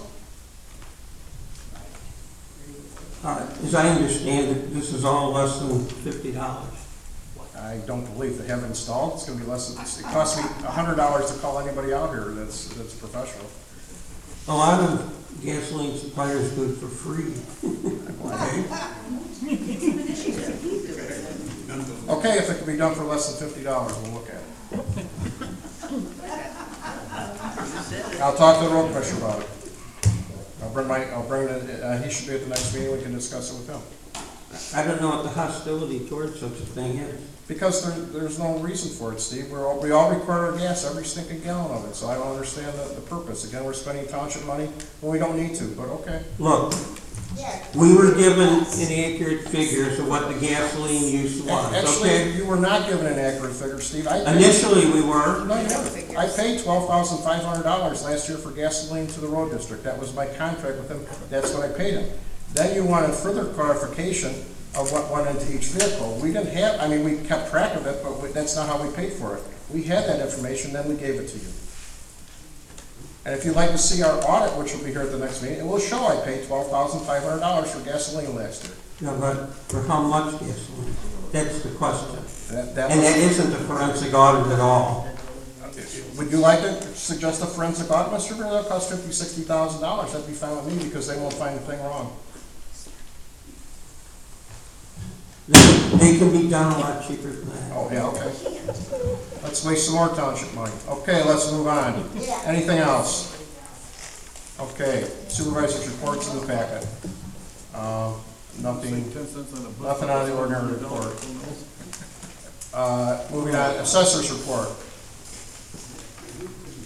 Well, wait a minute. What, do you have questions on their supervisor's report? Yeah, I do. Okay, fine. All right, so the general assistance, we're doing the general assistance for Richmond Township. We are? No, for Richmond? Yes, we are. All right, so Why are we doing it? How much, are we getting paid for that? We are getting paid, Mr. Drew. We've had this conversation at several meetings before. I remember. We are getting paid for it. We have a contract with them to do it. It's under my preview. You don't have any say in it. End of conversation. Well, I'd like to see what's going on. You don't have a, yeah, I'm charging $50 per contact per individual. That's what I'm charging them. Well, and then how many are Is that per actually client giving you you're talking one? about? Is that per Excuse me, client? I can tell you how many cases there are. We tell you what they paid us. If that's what you like to know, that would be happy to get you. But that should be on the report for It's not general on the assistance. report. It's not our monies. They spend their monies. We don't spend our monies. Well, if we're getting money, It's to in- do it, it it's should be not on in- the general assistance report. It's in revenue. What other townships do we do this for? We do it for Burton and we do it for Richmond. We've had this conversation, Steve, 5 or 6 times, I believe. Yeah, but every month it's a different amount. We don't know what it is. What do you mean it's a different amount? What's a different amount? The number of clients that you're reviewing for these Yes, other it is. townships. Yes, it is a different amount. Okay, so we want that included on the report. You Why want- is that so hard to do? You want to know how many clients from the other townships we're servicing? Right. Sure, be happy to do it.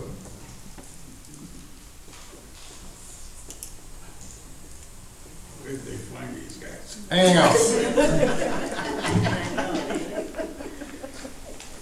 Are you gonna take charge of the meetings of these cat calls? Mr. Beard, you're out of order. Stay out of order. I'm going to throw you out of this meeting. Let's have a reasonable meeting here. I think they're just fine. A point of order to Mr. Militello. You do not have the authority to throw a board member out of a public I do. meeting. Yes, I do. Would you like help? If you're going to stay out of order, I will throw you out. All right, let's move on. Anything else? Okay, the assessor's report.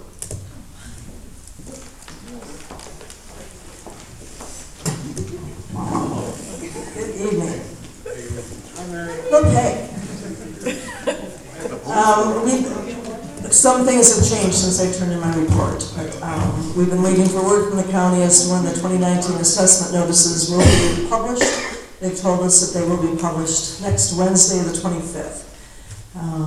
So the last day to file an appeal will be October, no, I'm sorry, that's the wrong date. They're publishing next Wednesday, the 18th. The last day for appeal will be October 18th. We're working on scheduling times to set some extra hour appointments to accommodate property owners that are unable to visit the office during regular business hours.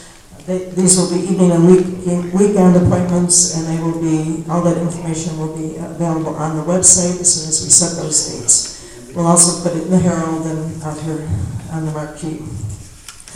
I have scheduled an appeal forum for the public on Wednesday, October 5th. That's the 25th date. At 7 o'clock, that's to specifically address questions on the appeal process so that property owners can understand what they have to do in case they decide to appeal.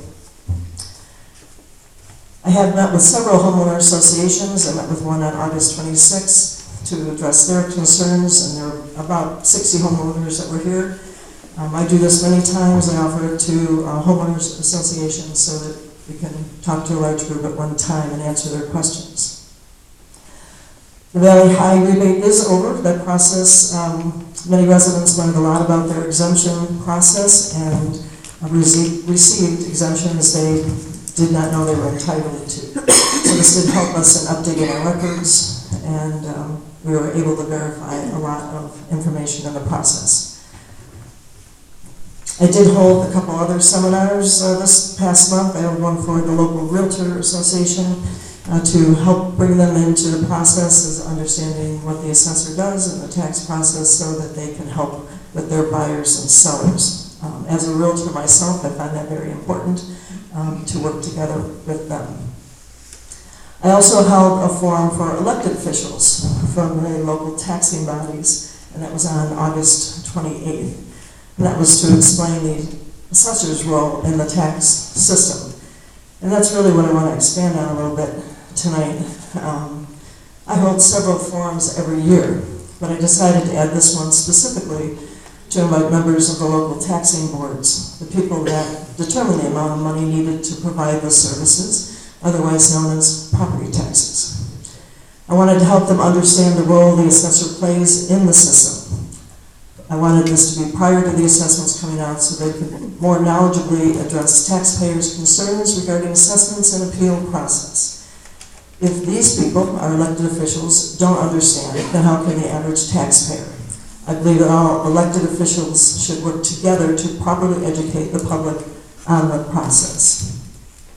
I am happy to say that one of the 4 people that attended this forum was our own Stan Wachowski.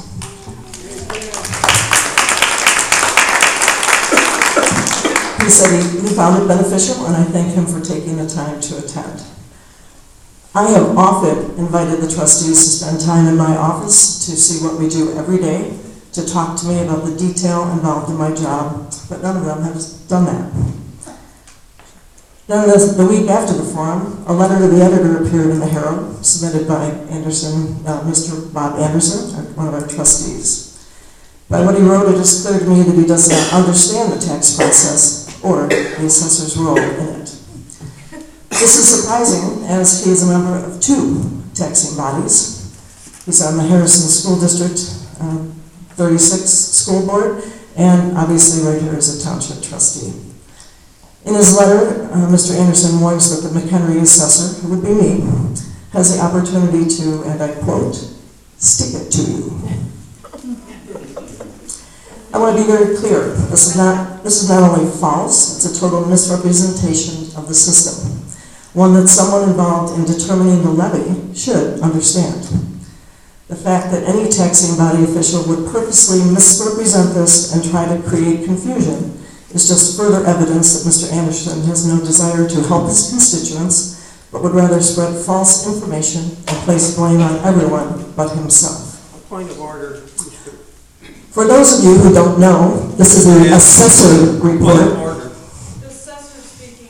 A point of order. And letting the assessor do her report. For those of you who don't know, assessors are the only elected township official required to have specific certification in order to hold this position. Not just anyone can be the assessor. That is not true for township trustees, or for that matter, most of the county elected positions, and of course for state representatives and senators. No qualifications. The job of placing fair and equitable assessments in an ever-changing market is challenging at best. Any taxing body board member that openly blames the assessor as the person responsible for property taxes does not understand their role in the system. So let me be clear, for those of you here, because even though I hold a lot of these forums, a lot of people don't show up. So let me be clear about what the assessor does. The only responsibility of the assessor is to determine the fair cash value of a property, which the system is based on. This is based on actual sales and market data, not on any whim or personal vendetta or intention to stick it to anyone. Property owners have a say in this value if they disagree. They have the right to appeal by submitting evidence that the value is incorrect. And I do want to just point out that, Mr. Anderson, you have not appealed since I have been assessor. So you must think your value is correct, or perhaps it's too low. This personal slurs can't be allowed. If you appeal, a local neutral panel, the Board of Review, reviews the evidence submitted by the owner and the assessor and determines what the assessment should be. Whatever that value is will be used as the basis of your portion of the levy. The higher market value, usually the higher the taxable liability, but that is always subject to exemptions. The main point I want to make sure that people understand, everyone understands, the only argument you have with an assessor is the value of your property. If the value is correct, you still won't like your taxes. You appeal your assessed value, not your taxes. And the taxing bodies and the elected members of those boards, they are the people who determine the amount of taxes to be collected, not the assessor. First and foremost, I am a tax-paying resident of this township. I care about what happens here, and I take my oath to serve the best interests of this township seriously. I answer all questions posed to me by constituents. I do not hide behind the veil of public comment and say I don't have to answer. I actually encourage questions and try to educate the public. I give honest answers, and when questioned, I have to support my evaluations. There are checks and balances in the system that provide transparency and ability for corrections when necessary. The system works when taxpayers pay attention and participate in the process.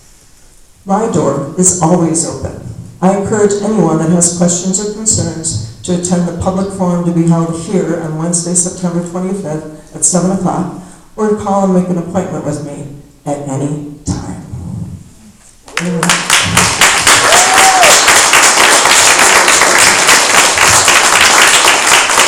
Any questions? Well, I have one. Sure. Well, there's one right there. Can I ask questions? Go ahead. Ask questions during the report? You may have, Mary. You have a question? Yeah. Mary's will So answer. you mentioned the Valley High refund. When is that getting sent out? Because I really would like some. Okay, that comes out from the treasurer's office. They have the appeal process during August. My understanding is any rebates would go out sometime in September, but that really out of my control. 29th of September? Yeah, that's what I read on there, Kelly. That's what I read. Okay, cool. All right, Okay. thanks. That's all I can tell you. I just have a comment. I would like to thank you for your transparency.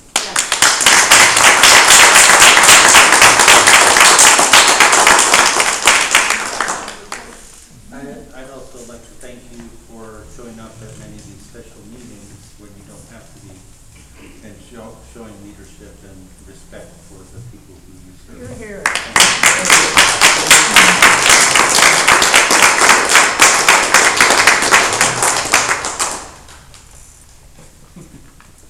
Bob, any comments? Question, I heard somebody had a question up here, I don't know. Yes, well, there are 17 counties in Illinois that do not have township assessors. And plus Cook County on top of that. So, Cook County does have assessors. but not township assessors. Yes, they do. Yes, they do. And these 17 counties downstate in central Illinois do not have township assessors. 17 out of 102, that is correct. Right. And somehow these counties are able to exist. So what do you want to get rid of the assessor notice? Okay. Is there a question there, Mr. Ritter? Yes, I don't think it was appropriate for you to attack Mr. Anderson personally. My God. You gotta pay your. And I don't think you... Is that a question? Yeah, you don't have a right to slur people. It just is I'm still waiting for a question, Mr. The Ritter. question is, how do these 17 counties do it without township assessors? Why don't you ask them? I know what I do. You don't know what I do. And you don't care what I do. But I guarantee you, if this is my answer to your question. If you knew what it took to do my job, you want to send this to the county? That's laughable. The county has its own set of rules and duties that they have to perform. You don't have the guts to come into my office and see what goes on every day and the work that we do. That's not going to happen at the county level. I don't know how other townships or counties do it, but I do know what I do. You don't know what I do. You make all these comments about what I know, what I don't have... Have you ever come into my office to see what goes on there? I wouldn't go in alone, okay?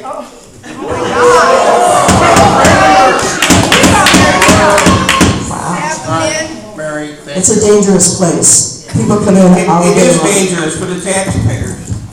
No, not really. That's what's happening right here. Because my job is reviewed by checks and balances set up by state statute. 3 people up here get to decide what happens in the township. People get to participate in my job, and they do it every year, every day. It's a give and take. I have recognized the improvement in your office since you've been there, haven't I? On several public occasions. Great. There's a lot of it, but it's taken a lot of Don't work. paint me as the evil devil. I'm saying you have never come into Don't- my office to find out. Don't presume what I know, what I think, what guts I have that I don't have, okay? All right, we're not getting anywhere here. Mary, anything else?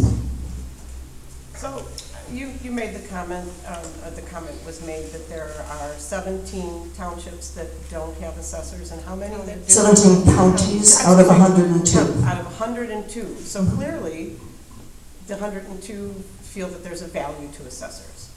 So when you do the math, it makes sense to keep the assessors, because clearly they're doing the work that we need them to do.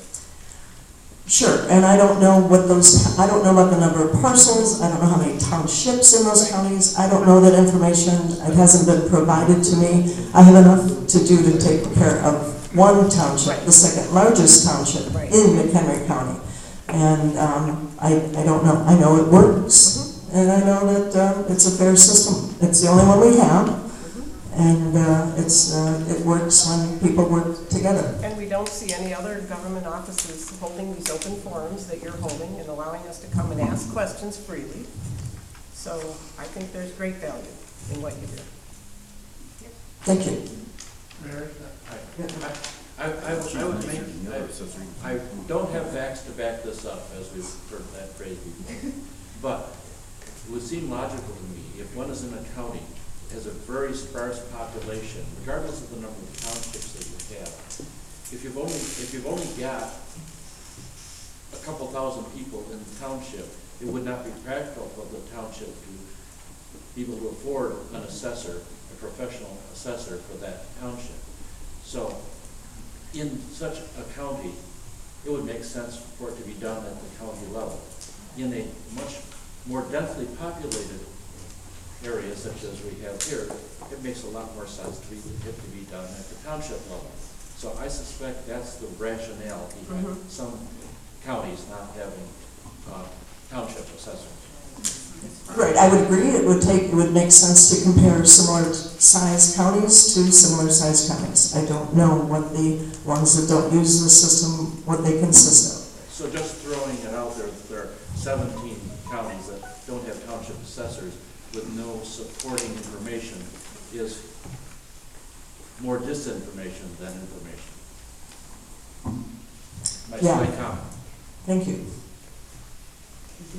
Oh, I was just, you said we're like the second largest township? McHenry Township is the second largest in McHenry County. In McHenry County. Correct. And, second to Algonquin. Yes. And then just as the gentleman was saying there real quickly, there's a lot of towns down in southern Illinois. The whole town doesn't have that many people, so. Correct. It's not apples to apples. Yeah. I guess, but in my opinion. Question, when you have these seminars and open forums, do you guys ever post these on the website? Yes, they're always posted on the website. We also put them out here. We also notify the Herald. It's out there. I mean, and we've been doing this since I've been the assessor. And during the appeal time, we schedule specific extra hour time that's by appointment only for people to come in and speak about their assessment. So as far as I know, I'm the only assessor that does that in this county, but I find it important for people who have trouble getting here between 8:30 and 4:30. Okay, other questions from Mary? Mary, thank you very much.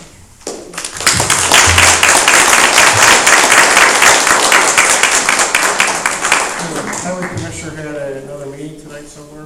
We can ask him next month. I don't know if the report, was there his report in our packet? I don't even know. Do we have any board member comments at this time? Okay, hearing none, let's move on to any other public comments at this time. Well, are we going to go into executive session? No. For what purpose?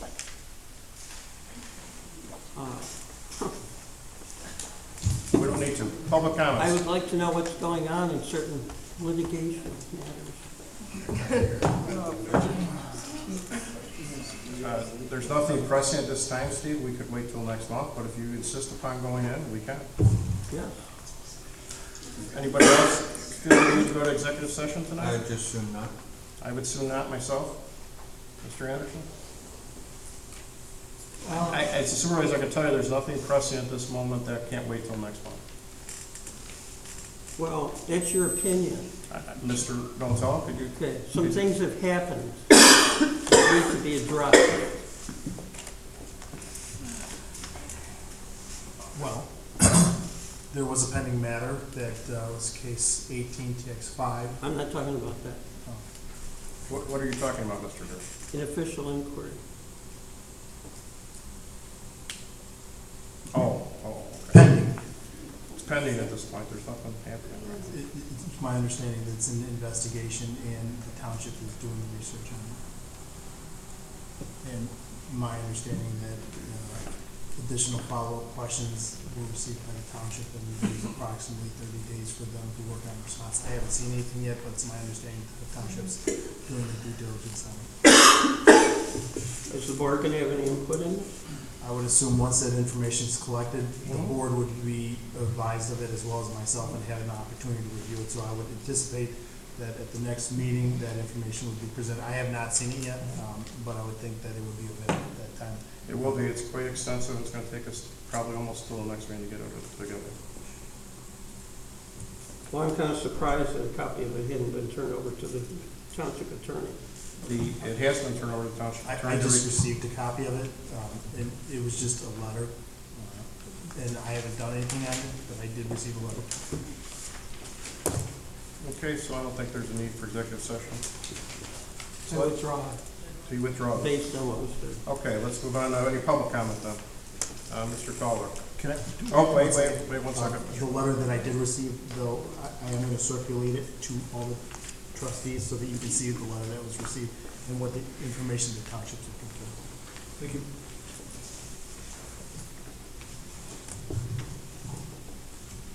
All good? Yep, go ahead. Mike Caller, Wonder Lake. So, for somebody who talks so much about transparency, it was very interesting to see Mr. Veer request that they talk about the budget in closed session, especially considering that the budget is a public thing. It's very one rule for me, another for the style of showboating, almost something that that you'd see on some daytime talk show is what's going on up here with a lot of this stuff. I'm very disappointed in the movement of the money out of the budget moving forward. Again, it seems to be directly flying in the face of what the people have already spoken that they want to see. If this is just continuing to be a circus. And there's 3 ringleaders. Great, thank you.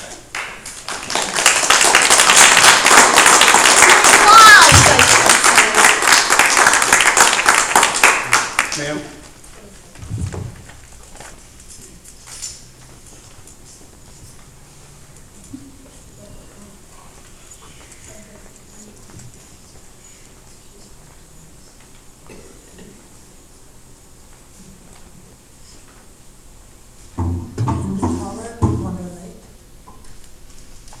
I felt the need to come up today and talk about a comment that I had heard at the first public session.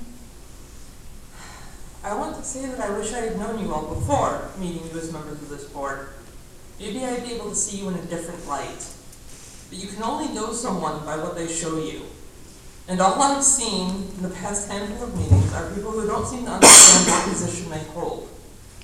People who are a living definition of power corrupts. People who don't seem to understand they are in the positions they are in because we thought they were going to help us. People whose actions are incredibly hard to understand. I've tried to understand. I've tried to get you to look at me, see me, listen to me. And it's like I'm talking to a wall. And it's not just me. We all see everything you do and everything you don't do. And yet I'd be surprised if you know our names, our stories. I wish I could say I knew your stories. Maybe then I'd understand you. Maybe then I'd know what to say to make you hear us. But all I know is what I see at every meeting. What everyone new who comes in sees. You're representing me. Please try to present yourself as someone who holds the same things as undeniably important. This is important to me. This township is important to me. The bus service is important to me. The citizens are important to me. It hurts me that I can't see that they're important to you. Please remember why you're sitting in those chairs. Please remember who put you there. If you don't love this township, this community, these people, then I have to question, honestly, why are you here?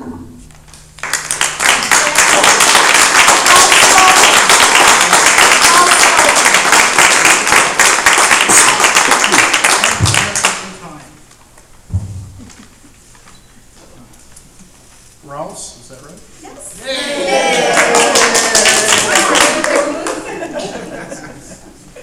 I now have to change it though. That's me. Jamie Rouse, I live somewhere.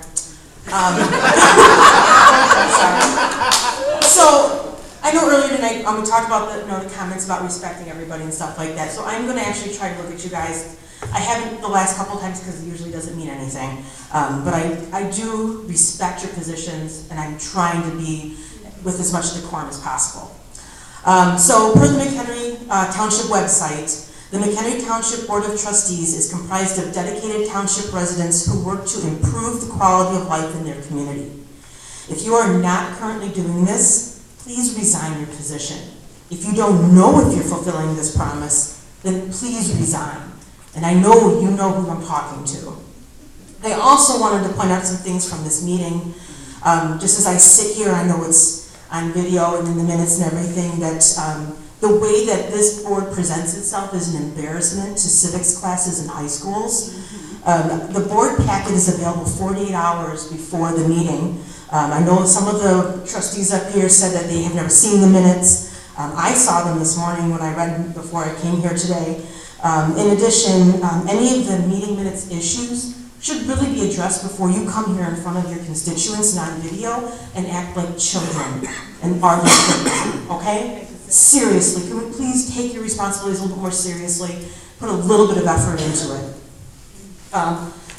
All of this information that's being asked for is already on the website. If there's a search feature, if you can't find it, I don't feel like we should be spoon-feeding people so that when they go on the website, there's 50,000 things for them to click on, and be like, oh, I think I want to find this today. That's what the search feature is for. That is what the phone numbers are for, to call and ask for those things. Adding these levels of bureaucracy, I don't see the point to them at all.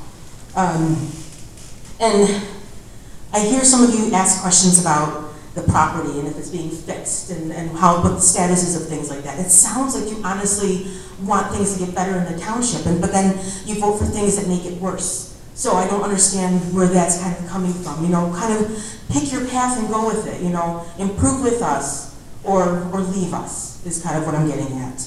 But please, I really ask for the professionalism to come back to my government that I sit here and look at every single month. Or every other week, as it turns out to be. And now, just for that, I have a parting quote for you, just as said by Franklin D. Roosevelt, who I think we all can kind of respect a little bit. Let us never forget that government is ourselves and not an alien power over us. The ultimate rulers of our democracy are not a president and senators and congressmen and government officials, but the voters of this country.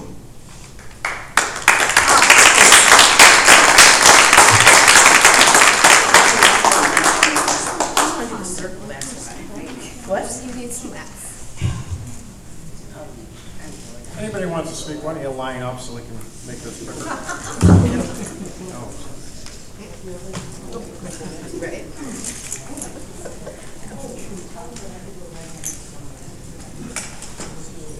Julianne Thomas. First of all, Mr. Veer, here's my voter's registration card that says I live in Mchenry Township and I am a registered voter.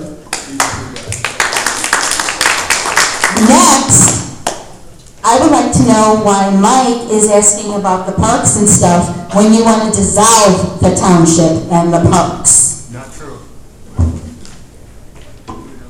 Mr. Anderson, you keep telling us that you want to have meetings and you keep saying that the township, getting rid of it is consolidation. Anybody we talk to, there is no consolidating townships. It's dissolving them and the county takes over. It is not joining our township with Johnsburg's township or ours with Richmond. That is not what would happen if we vote to get rid of the townships. They become dissolved. And our county board is supposed to take over, and they have no clue and no plans on what to do with these services. Also, it was brought to my attention when I was talking about PACE buses the first time I was up here. Someone had mentioned to me that certain trustees mouthed that I was lying. I have the phone number for Maurice, who is a supervisor at PACE, his personal cell phone number. I will give it to you, and you can call and verify the information I gave tonight. I don't speak fiction. I speak facts. Thank you.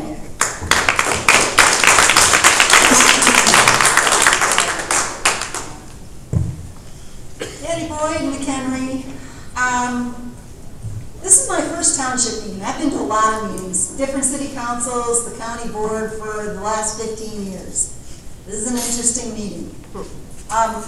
I would say your attorney has given a lot of good advice throughout this meeting, and some of you seem to disregard what he's saying, and I think you're going to make a mistake doing that. I also spent a whole lot of time on Robert's Rules of Order while you guys were talking for the minutes. I can't find anything in Robert's Rules that have anything to do with minutes. It has to do a lot with running the meetings, but nothing about minutes. And they are just supposed to be a summary for all the reasons that were already stated. I think overall you guys want to do a good job, and I saw a lot of good things here at the meeting tonight, but I saw a lot of craziness tonight, and I think you got to kind of work on that. As far as people in the audience, we have to be a lot more quiet during the meetings, because otherwise they will toss us out. Because as much as you really want to comment back to them when they're being crazy, we can't. That's not the function of the meeting. It's not free speech. That's what the public participation is for. All right.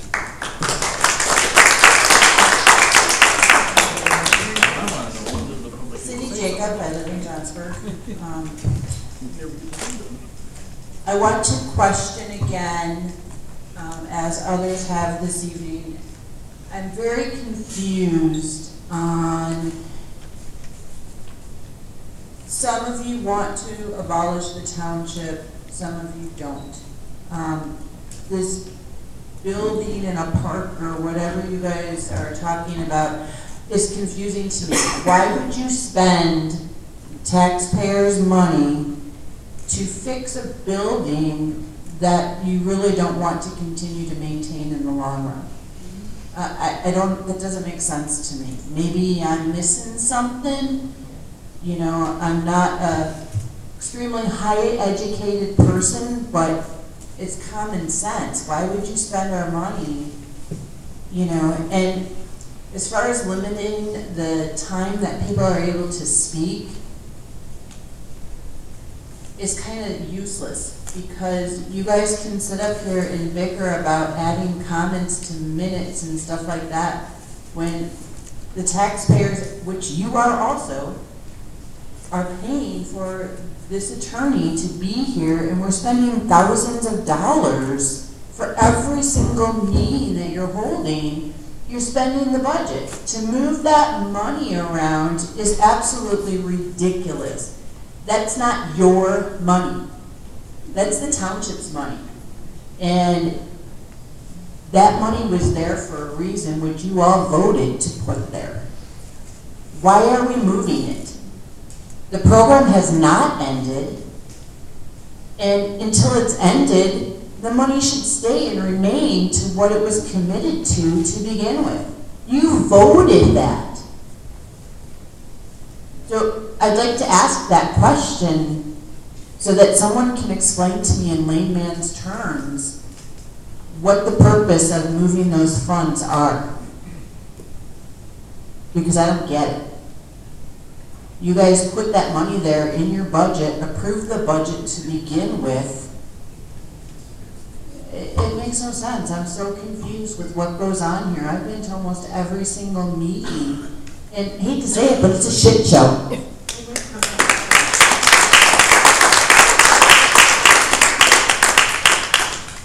Lori Swearens from Johnsburg, and I do live in Mchenry Township. And I am insulted by you, Mr. Muir, to indicate that people would take the time to come here who don't live in this township. Again, another example of your lack of respect for the people. Mr. Lakesfeld, you put out you're now limiting our comments to 1 minute.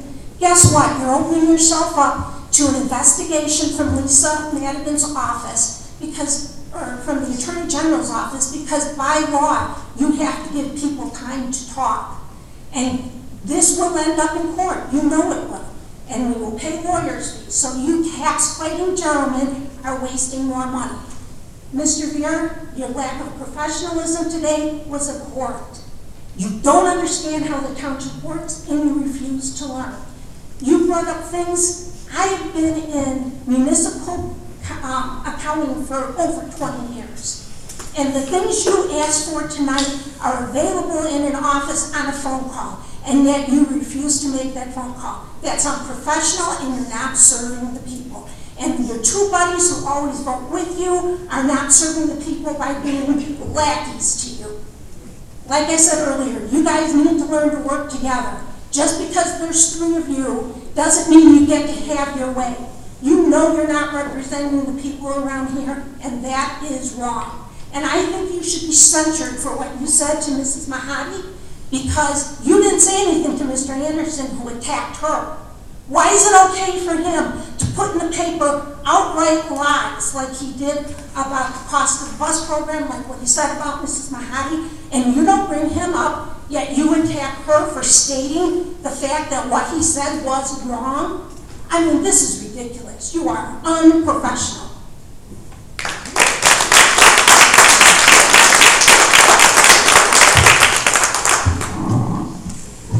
Robert Beltran, Mchenry Township, and I do live here. I'm also not an employee of the township, as is often inferred. I'm also not a relative of an employee of the township, which is often inferred. I have never derived any money from the township, and I anticipate I never will. So, I'm simply a resident, so my interests are that of a resident. However, in the past, we have had people who are from outside the township. Those were the only people that I can recall who ever spoke at a meeting of the township that were opposed to the road district or in favor of doing away with the township. And I suspect I know who these people were associated with on the board. But nevertheless, I don't know anybody who lives in the township, and I'm not sure I've ever heard anybody who lives in the township saying they wanted to do away with the buses, the road district, or the township. Tonight I heard people trying to direct the clerk in the meeting, in the minutes. Now, I believe that the clerk, who is an elected official, has a certain amount of authority over management of his minutes. Certainly the board can apprise the clerk of what they would like to see in the minutes, but I don't think they can constrain him about what he puts in there. So I don't think that it would be appropriate for board members to vote to appropriate his role as an elected official. Now, regarding the vote to move funds out of the bus program, following on what this other lady just said a few minutes ago, what were you trying to accomplish? I don't see how this accomplishes anything positive for the township. It certainly costs us money.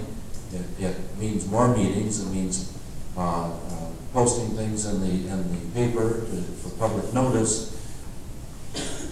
And when it's all done, all you've done is constrain yourself. Should it turn out that there is something that isn't covered by the money that you have left in the budget, then you've got to reappropriate that money and go through this whole thing all over again. So I don't see why you're tying your own hands. There has to be something else going on. Anyway, all I can ask is that we all do better, and we have 3 minutes to answer all the things that you have given us during the meeting to talk about. Thank you.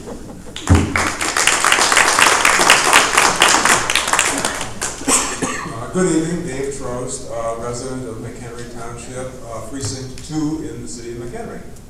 I don't like to pay taxes. I'm a Democrat and I don't like to pay taxes. Didn't that get your attention? Nobody likes to pay taxes. Property taxes are what funds the schools in the state of Illinois. Mary Mahaney is a very effective assessor. She does a great job. I've appealed my property taxes before and had them lowered. And I've also had them go up again. But that's the way it goes because of the way the mill rate works. I have the feeling that all this tax cutting that you guys want to do, although I understand why you want to do it, the bulk of the taxes that we pay with property taxes is school taxes. Unfortunately, the state of Illinois doesn't fund the schools the way they ought to. I'm hoping that with the passage of the fair tax that's coming up, it's going to spread the dollar amount that is paid to the schools throughout the whole population of the state of Illinois, rather than just the property owners. I've heard property owners say, why should I pay for the education of other people's kids? You know, I don't have any kids, but you got an education, and you had somebody else pay for it when you were growing up. So with the property tax, with the fair tax coming up, I'm hoping that's going to go a long way to spread that out amongst the whole population, and we won't have to have these arguments about taxes in the township going forward. Thanks.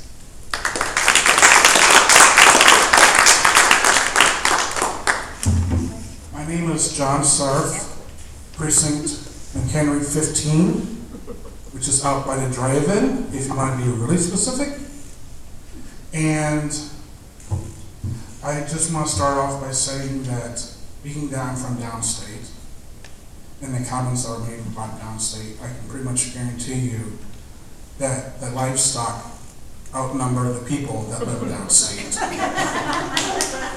So that argument probably would not hold much water. Moving on though, another remark was made a few minutes ago, and I talked to the gentleman about high school civics classes. Well, just so you know, or I should say, give it warned, I've already reached out to the McHenry civics teachers, and I'm just going to have to wait and see. Maybe next meeting, you're going to have a bunch of kids in here, and they'll be able to see how much dysfunctional government does not work. Okay? Do you really want to pass that on to the kids? Because I think it's rather embarrassing that I would have to show kids and explain this to them, how a dysfunctional government acts like a Donahue show on a bad day, or a auto show. And that's all I gotta say.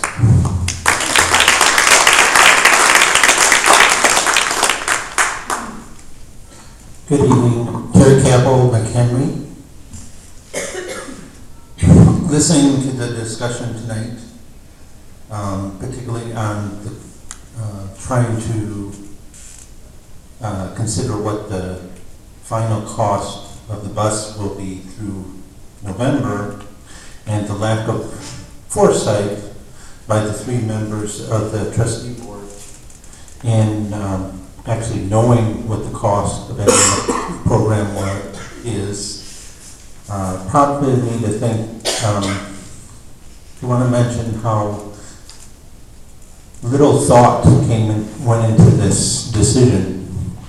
You don't seem to know or care what the total cost of any of the bus program is. You don't seem to know what the cost of unemployment compensation is going to be for the employees. You don't seem to take into consideration what the cost to the county if it does decide to try to cover some of this 1,000 rides that are going to be lost, or are not going to be covered by the township, what's it going to cost the taxpayers if they decide to take over that service? What's been the cost of all these special meetings to the taxpayers? What's going to be the cost of legal fees with the filings with the Attorney General and the and what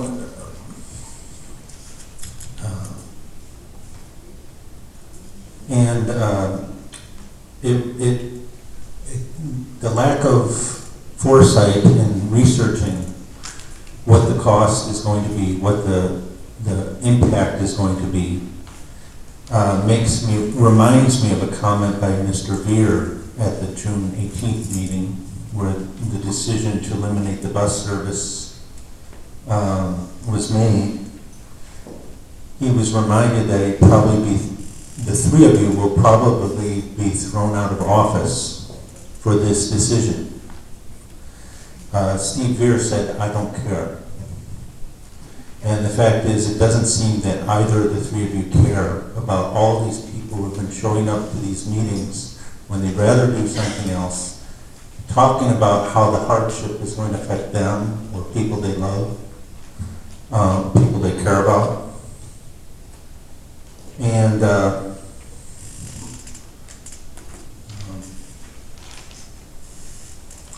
I had a point I was going to make and I lost train of thought. Well, my time's up. Thank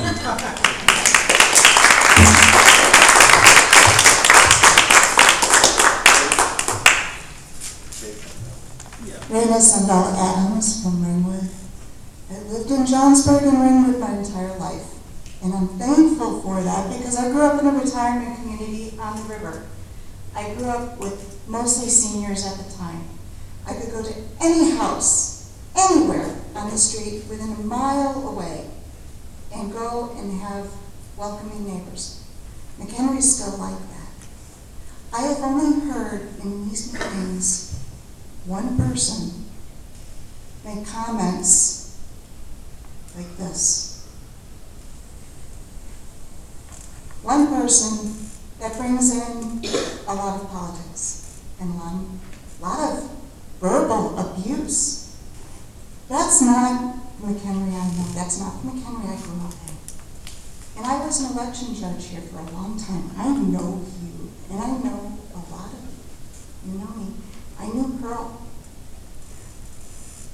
Let me tell you, when I grew up, if I did something bad, my mother would know about it within a half hour. It didn't matter where it happened, whether it was at school. Mchenry is still neighborly. We don't need verbal abuse towards anybody. We need to look at the problems. We need to get through the problems, get rid of our own personal agendas, and look at the betterment of the community. What are you doing for our community? What are you doing that's good? How are you making the community better? And that's all I've got to say.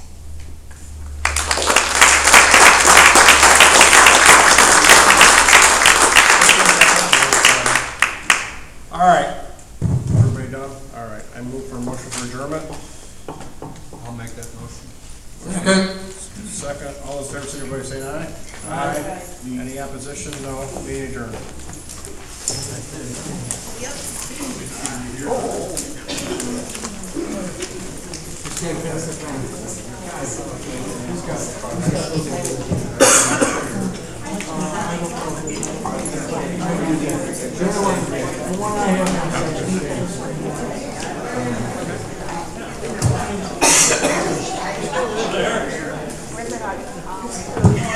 Evan, how you doing?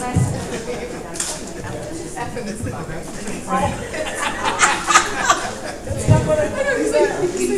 right next to my favorite. I was like, wow, he's in front of you.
Now, Dan, we got all the signatures. My mother has similar.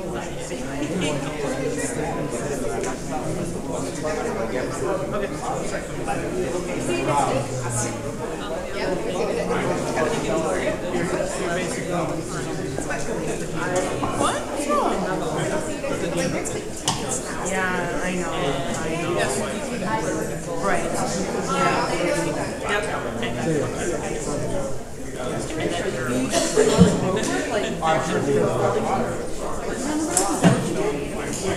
So you're like one of the guys out there.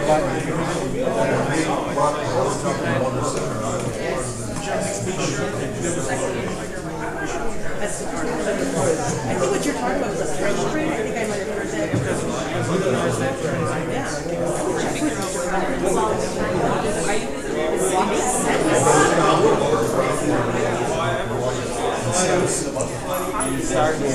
Yeah. Did you see the pictures of the intersection there about 39? It wasn't, it was on the news actually. And I've never seen one like it. It was like, right as I was on the intersection. Like, yeah, I saw the pictures and I was never seen it. Let's go, Mike.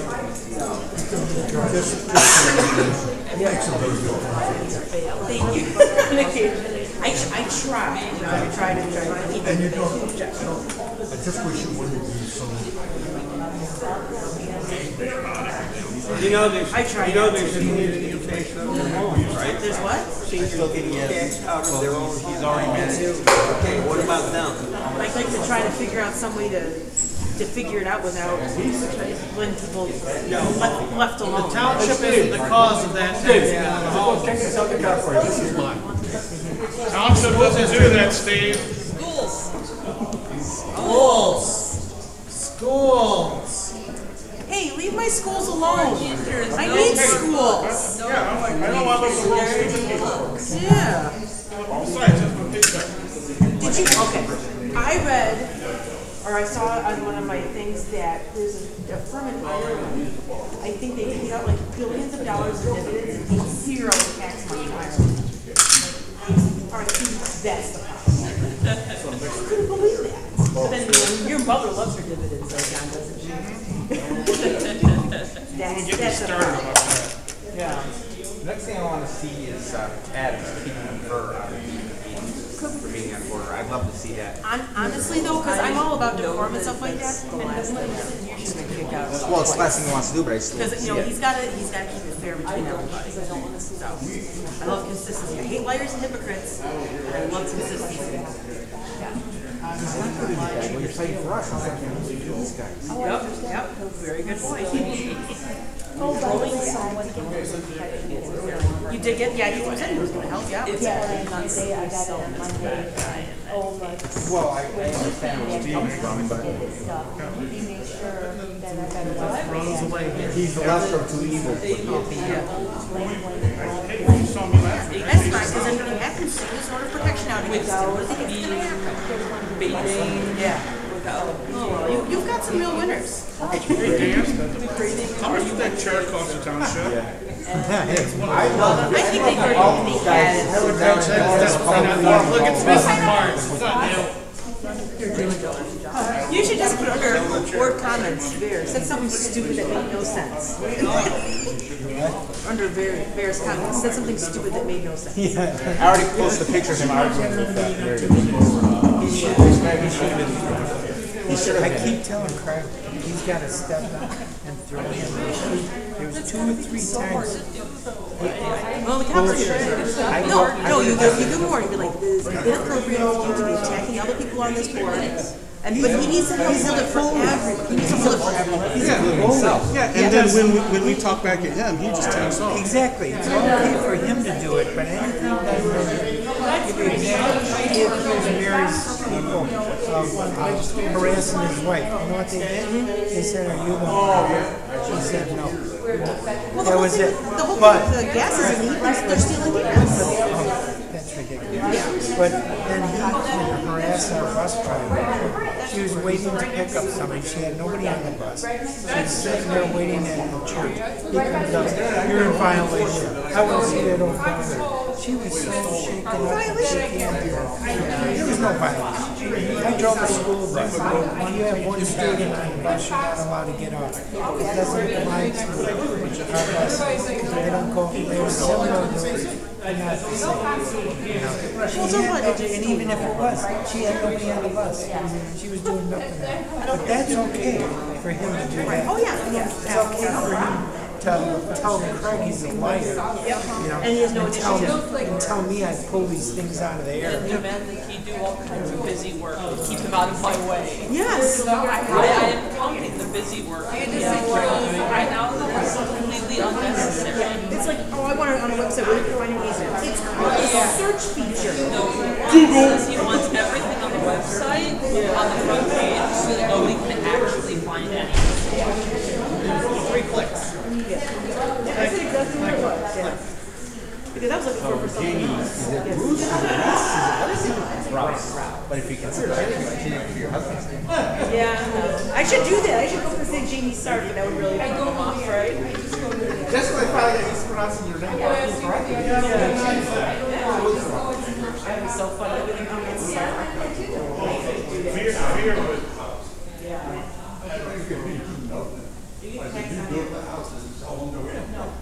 That's right, you're right.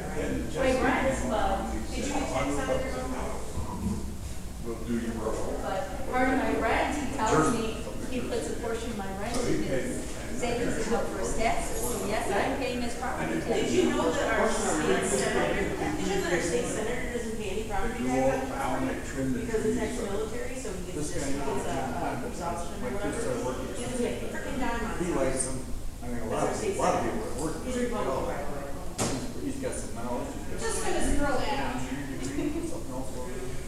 And the guy before him, when he was him too. Leon, Leon.